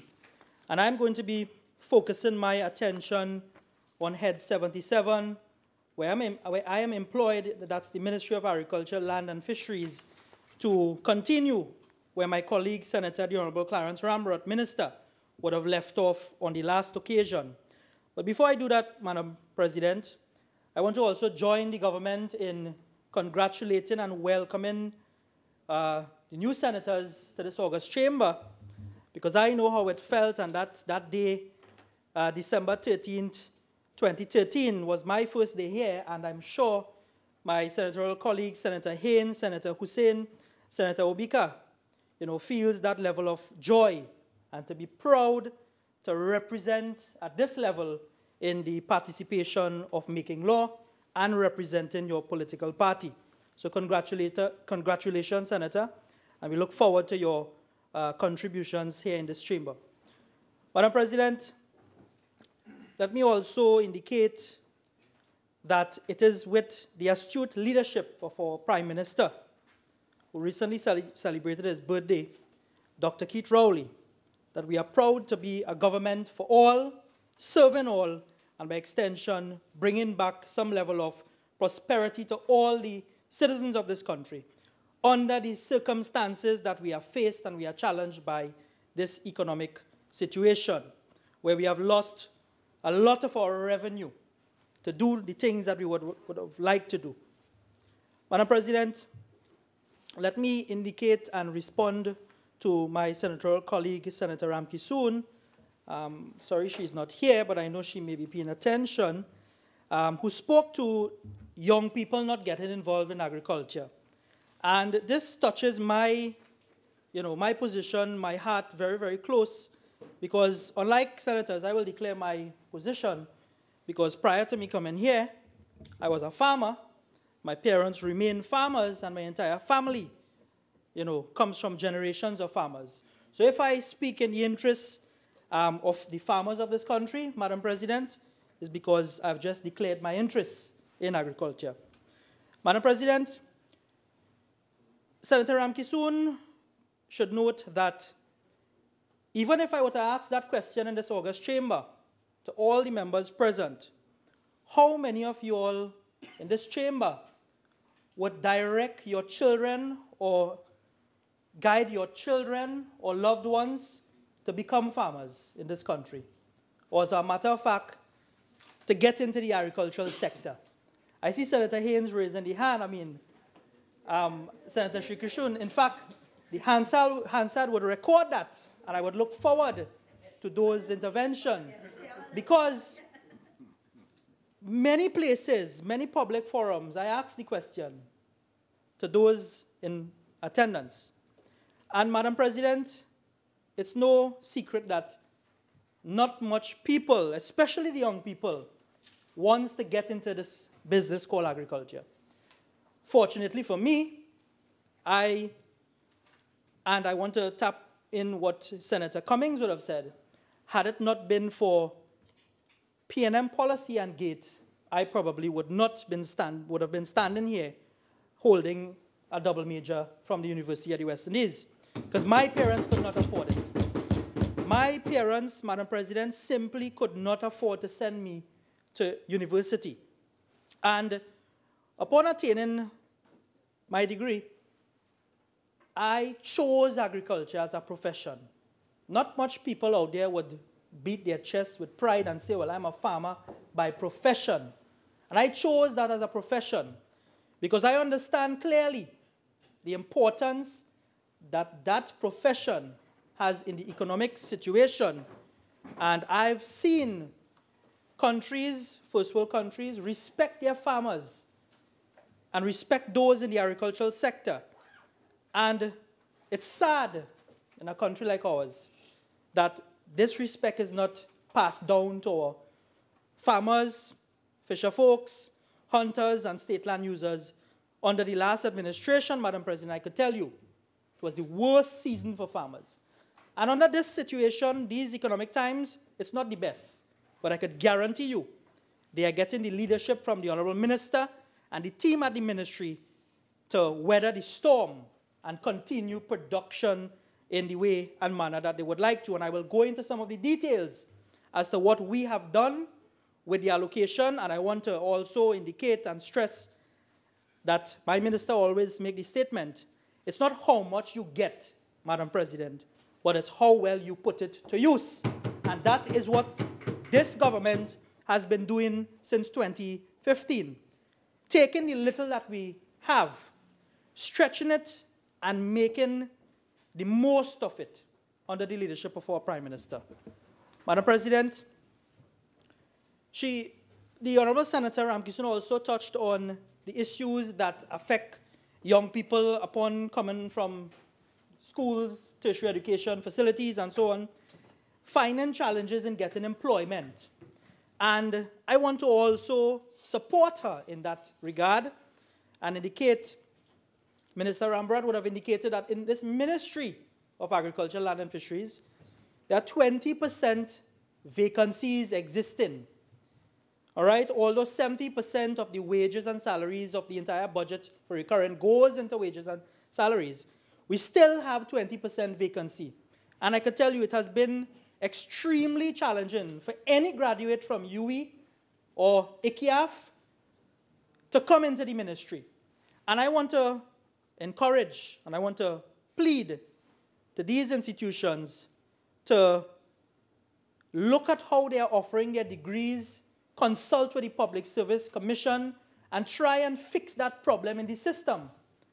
Because it's a problem that not only affects this government, it will affect all governments to come, and it has certainly affected those in the past. Because, Madam President, and I always say, agriculture should not, or certainly has no political agenda, because agriculture needs to be continuous.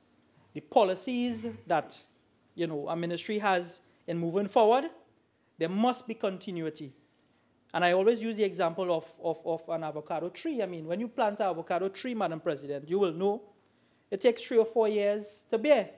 So if the policy of one government is we're going to promote avocados, and I mean, you plant this tree and you take care of it and it grows and time to bear, governments change and the next government's policy is coconut, then you end up in problem.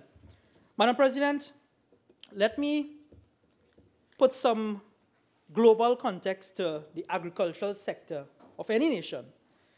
Madam President, the global agricultural sector is changing dramatically because of the global forces such as population growth, high incomes, global warming, and the decline in the amount of land and water available for agriculture.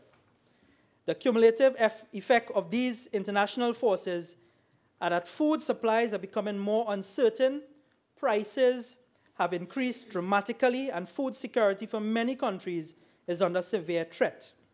The prevailing international context for agriculture also affects Trinidad and Tobago, and sometimes it manifests itself through the market distortions arising from subsidized competition from developed countries and from market access barriers, including stringent sanitary and phytosanitary requirements to this country's agricultural exports. Additionally, Madam President, given the current global trends of food price increase and the need to address emergent challenges of climate change, adaptation, and water scarcity, there's an urgent need of increased investment in the agricultural sector to ensure its positive performance in the local economy.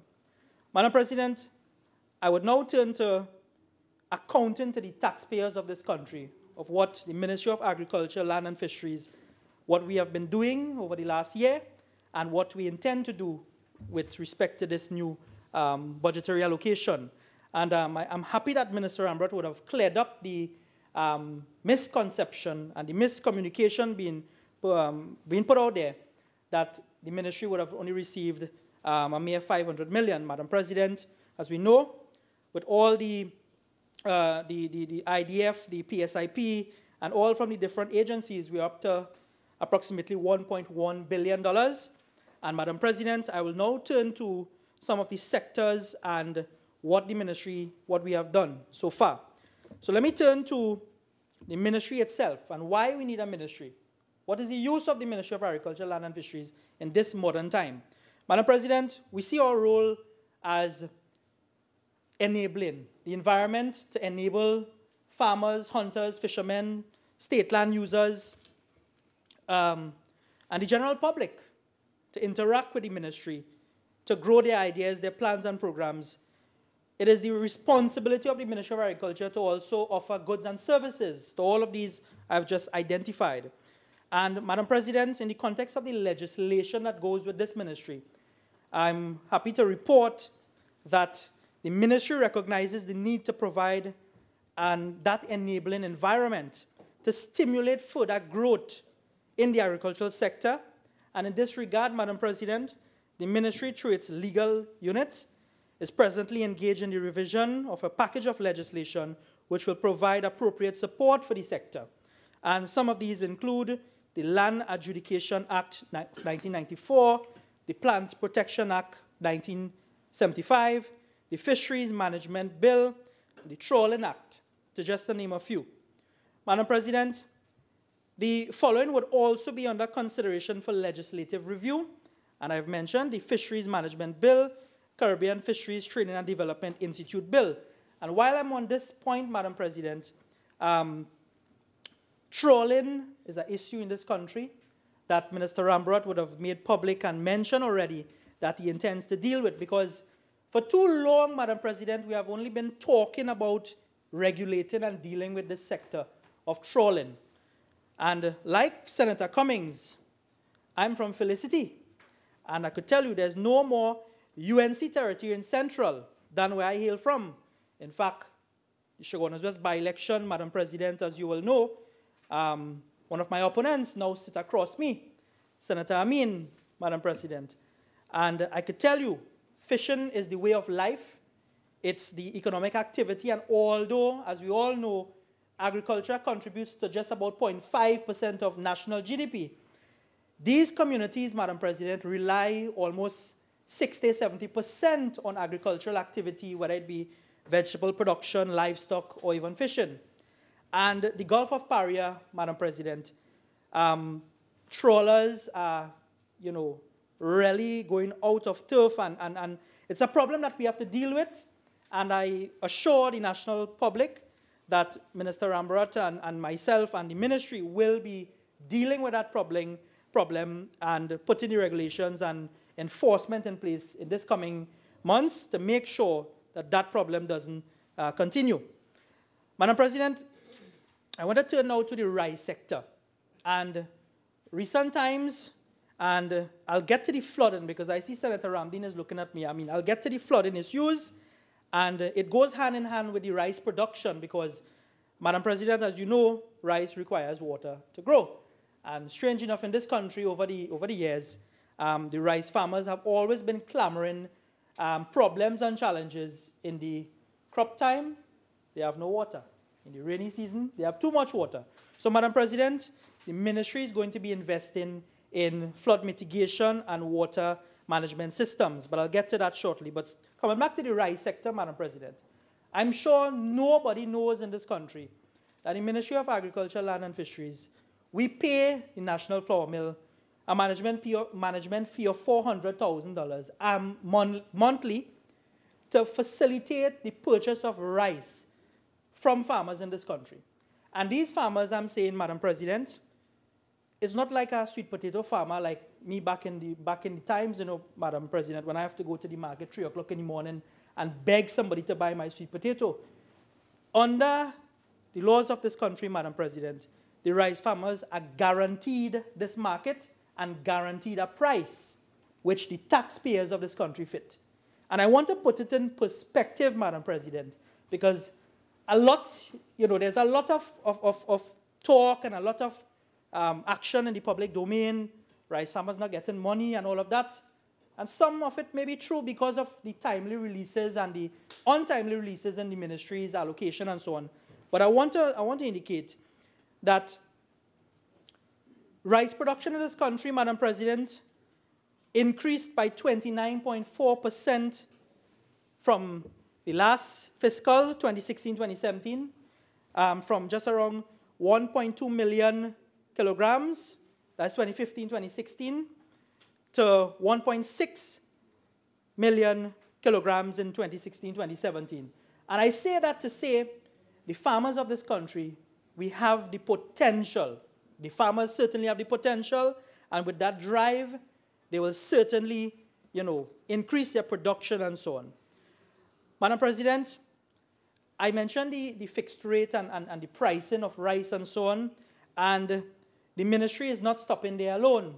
The ministry, in collaboration with the Ministry of Trade and Industry, we are charting that course, and the divestment of the rice mill in Castonfield, that is ongoing. Conversations are continuing at the cabinet level, and that is something we need in this country at this point in time, because almost every citizen, has that appetite for parboiled rice, and I think, we should really assist and contribute to our farmers, adding value to their own local production and head in that direction. So that is on the tables, Madam President.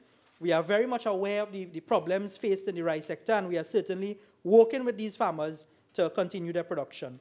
And as I indicated, the fixed guaranteed price to rice farmers is around $3 TT per kilogram for the grade 1. And as I said, it's a guaranteed market for these farmers. Madam President, let me turn to cocoa. And Madam President, every time I speak to cocoa, it hurts me to know that in 2013, I sat across on the opposition bench, and I saw the same minister, or former minister, as some may call him, the protest minister now. My good friend, Mr. Devant Maraj, came to this house and in 2 lines destroyed the entire cocoa sector, destroyed the cocoa and coffee sector. In 2 lines, shut down the entire arrangement in place where the state facilitated cocoa and coffee in this country with no plan in place. And Madam President, I want to, stand in solidarity and congratulate the cocoa farmers and by extension, all those who have contributed in getting the world recognition for Trinidad cocoa, notwithstanding those evil deeds by the last administration to shut down the cocoa and coffee industry board, Madam President. I want to also commend the Cocoa Development Company, Madam President, under this government, who certainly has turned around the whole cocoa sector and producing many success stories. And I even go as far as saying, Madam President, many more success stories to come in the coming months and years, Madam President. Madam President, let me turn to the root crop sector and to indicate that production over the last year would have fallen due to some problems that we identified. I certainly identified in my last budget contribution. And that is to say, if anybody wants to know how serious it is, the sweet potato weevil or the Xylus formicarus weevil, just Google it up and you will see that it is the world's most destructive pest when it comes to sweet potato, and we have it here in Trinidad and Tobago. It has affected the root crop production in central and south Trinidad, And I want to indicate that the ministry has been working hand in hand, holding the hands of these root crop farmers in assisting and getting them, back on their feet in terms of production. So we expect the productions to come back up, Madam President. Madam President, there's a project that the ministry is also working on, which is executed by the Food and Agriculture Organization, and that is the Cassava Industry Market Assessment and Technology Validation and Dissemination. And it's basically, Madam President, the proposed project will assist selected countries in this region to conduct applied research in cassava production using improved varieties. And every time I speak, Madam President, you would hear me talk about varieties and the genetic material that we have in this country is depleted, and we must do better. And I'm telling you, Madam President, that this government knows firsthand, and we are certainly dealing with that issue where genetic material and improving the genetic stock of this country and getting high-yielding varieties and so on. The project would also demonstrate improved crop management practices that increases cassava yield, as mentioned. It's also to disseminate new cassava production technologies using farmer participation, extension, and methodologies. It's to strengthen the capacity to conduct farmer participation research, Madam President, access to market potential for cassava and its byproducts. Madam President, I want to stick a little pin here and indicate that we are seeing so many success stories in recent times where the value added is concerned, and that is where I was leading to, because Minister Rambrod would have spoken to the grant and how he intends to put that grant to use, and in also getting the young people involved in agriculture.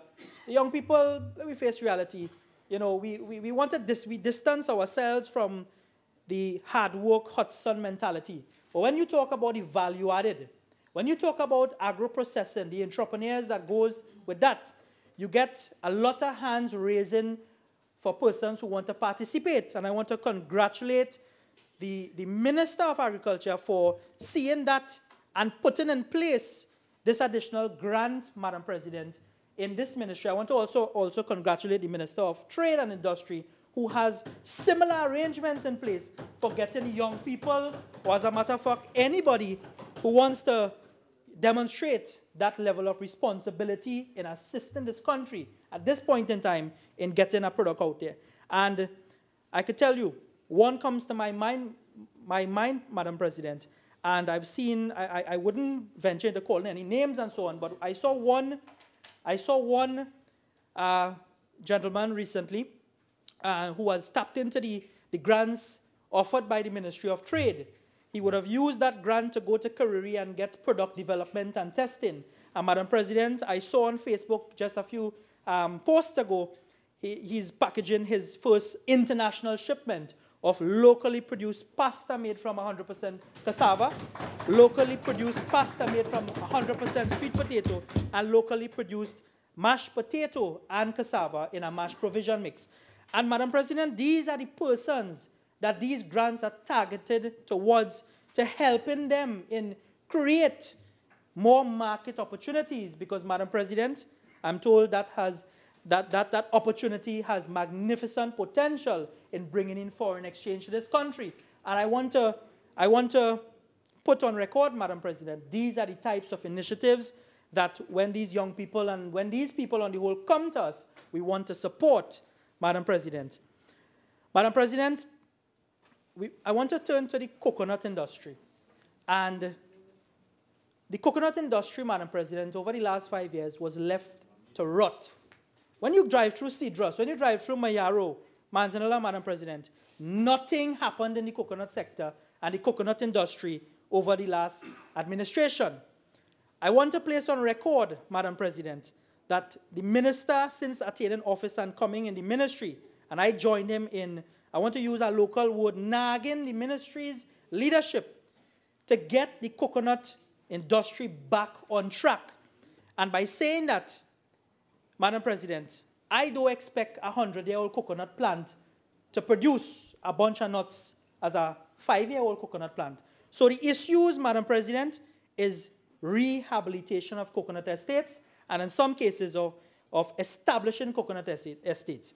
And the ministry has grant funding also for persons venturing into coconut establishment and rehabilitation. But not only that, Madam President, Minister Rambarat, I think, might be the only minister in quite a number of years to get the ministry to try and bring in coconut plant material from international sources, of course, managed and monitored by our plant quarantine division to ensure that it comes in safe. And we are looking at tissue culture, Madam President.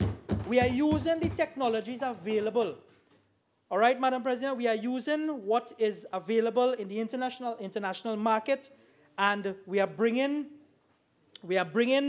that new varieties, we are bringing new planting material in the shortest order, and all the regulations, all the groundwork has already been done, and that is something I'm sure a lot of farmers would be happy to note and looking forward to. Madam President, when I speak to coconut, we are also speaking about pests and diseases, because being in the agricultural sector, I could tell you, it's extremely challenging to grow any kind of food in the soils, the conditions, and the environment we're in. And we are certainly looking towards helping the farmers get on their feet and continue production where pests and diseases are concerned. Madam President, we look to fruits, and, you know, I was very happy on some occasions to go upstairs, tea time, lunchtime, and find cocorite as a fruit upstairs, or maybe a nut, whichever category it may fall, and things like padu, things like sapodilla, soursop, guava, Madam President. Fruits on the whole, Madam President, and I'm told that it's so easy to go and get the imported fruit now on the shelves, and you can't get, I know leader of the government, Ben Share, he loves pomme cité.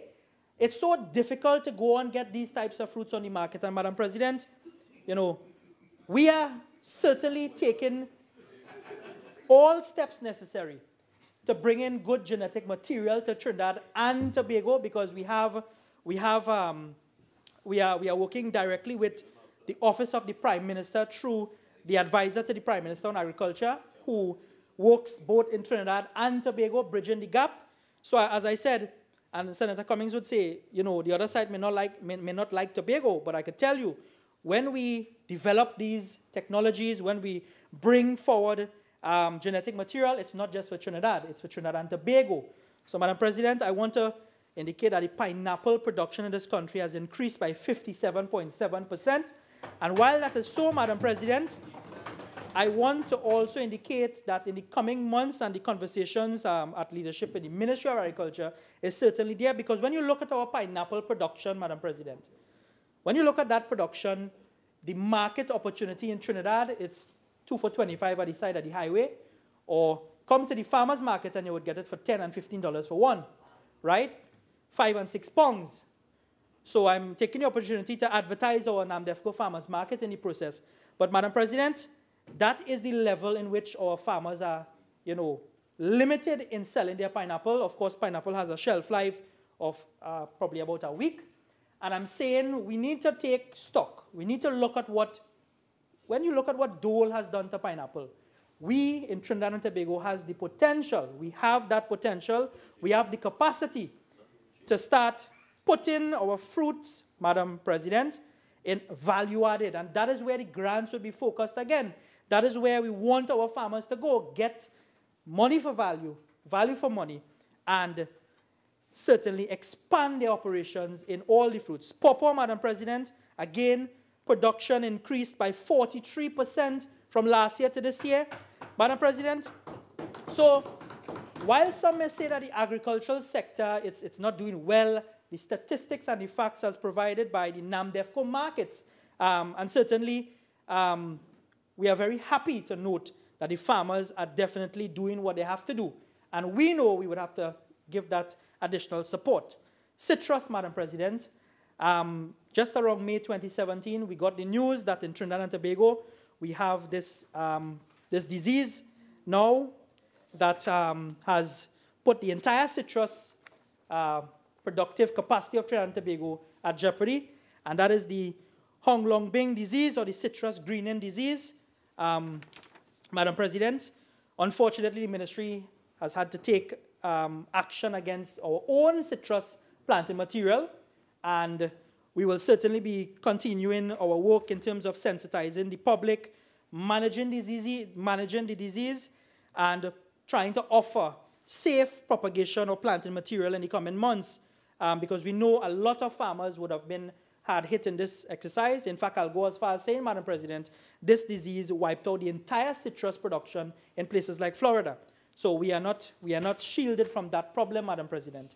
And Madam President, a lot of these citrus estate holders, they have also articulated that, seeing that the citrus production is now under siege, Madam President, they would be venturing into offering alternative fruits, and that is where some of the other types of plant material we will be bringing in to supply them to send and boost the production of fruits in this country.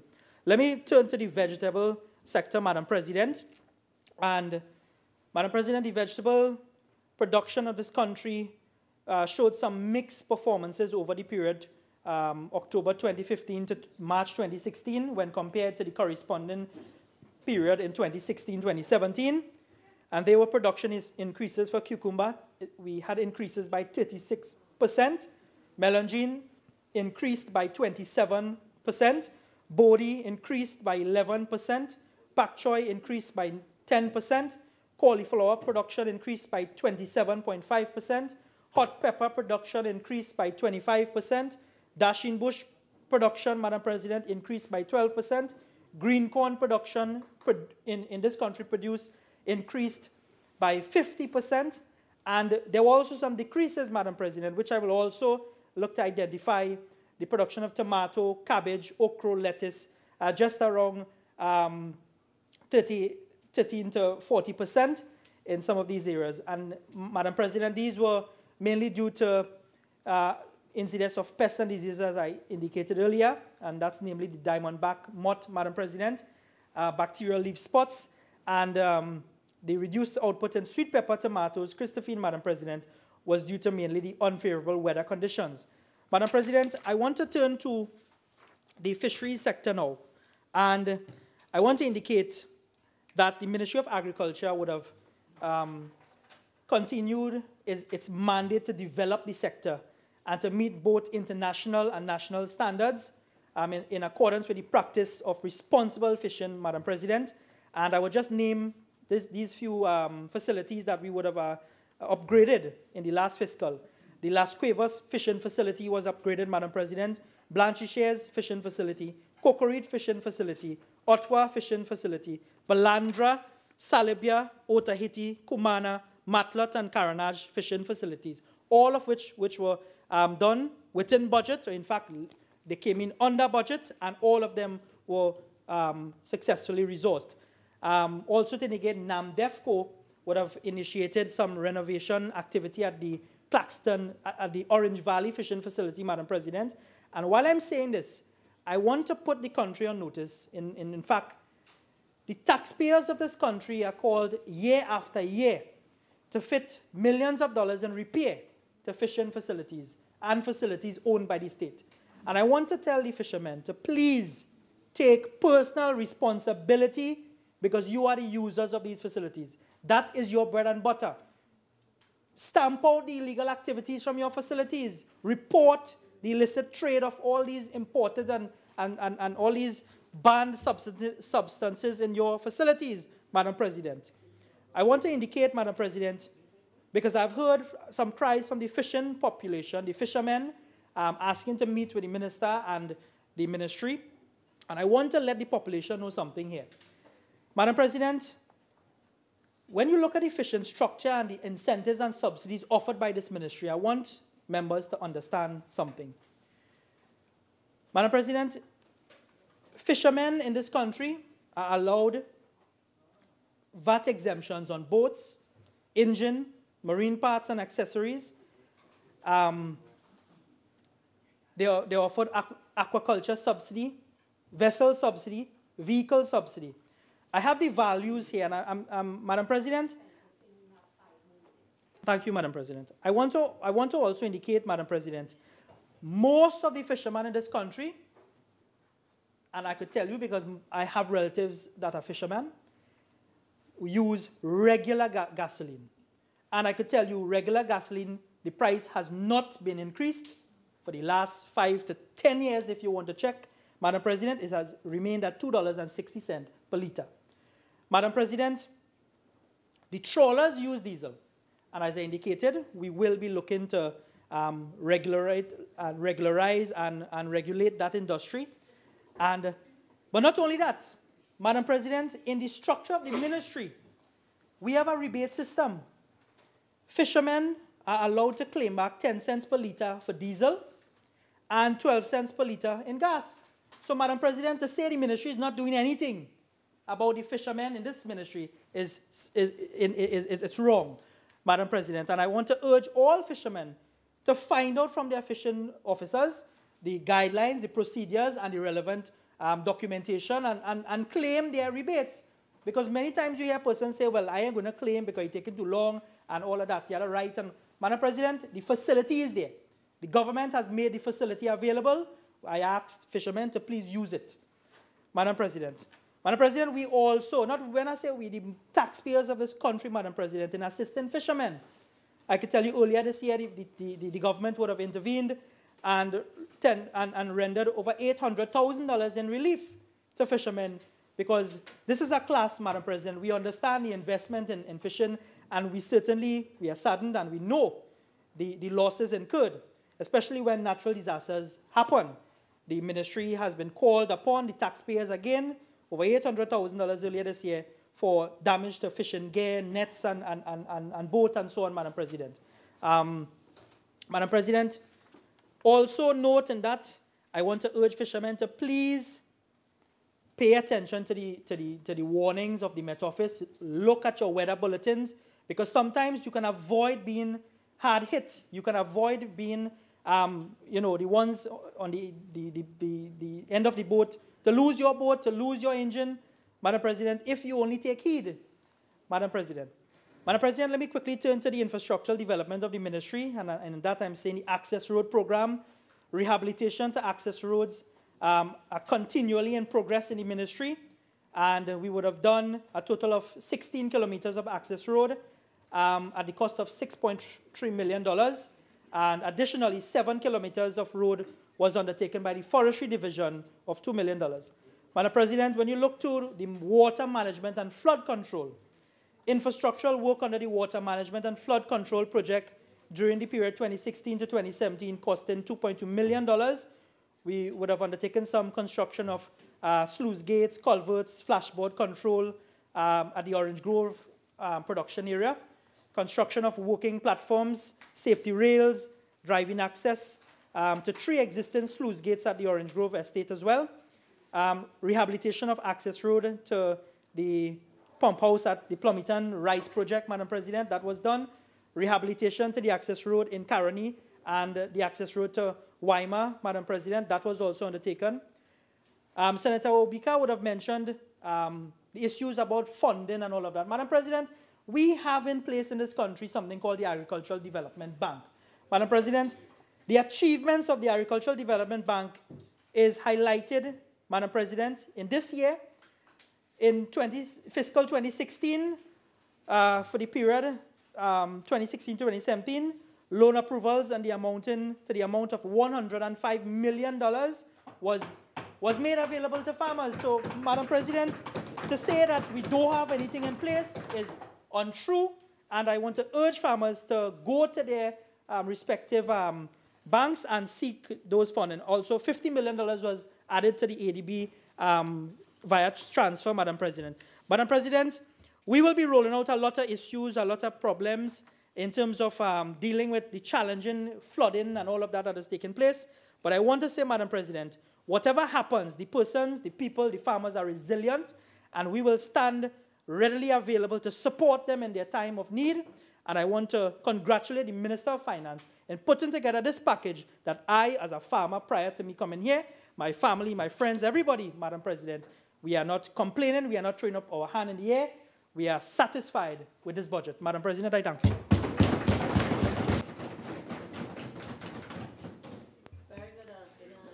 Very good. Madam President, I now beg to move that the Senate do now adjourn to Thursday, 26th October 2017. That's tomorrow at 1:30 p.m. Honourable Senators, the question is that this Senate do now adjourn to Thursday, October the 26th, 2017 at 1:30 p.m. Those in favour say aye. Aye. Those against say no. The ayes have it. This Senate now stands adjourned to Thursday, October the 26th, 2017 at 1:30 p.m.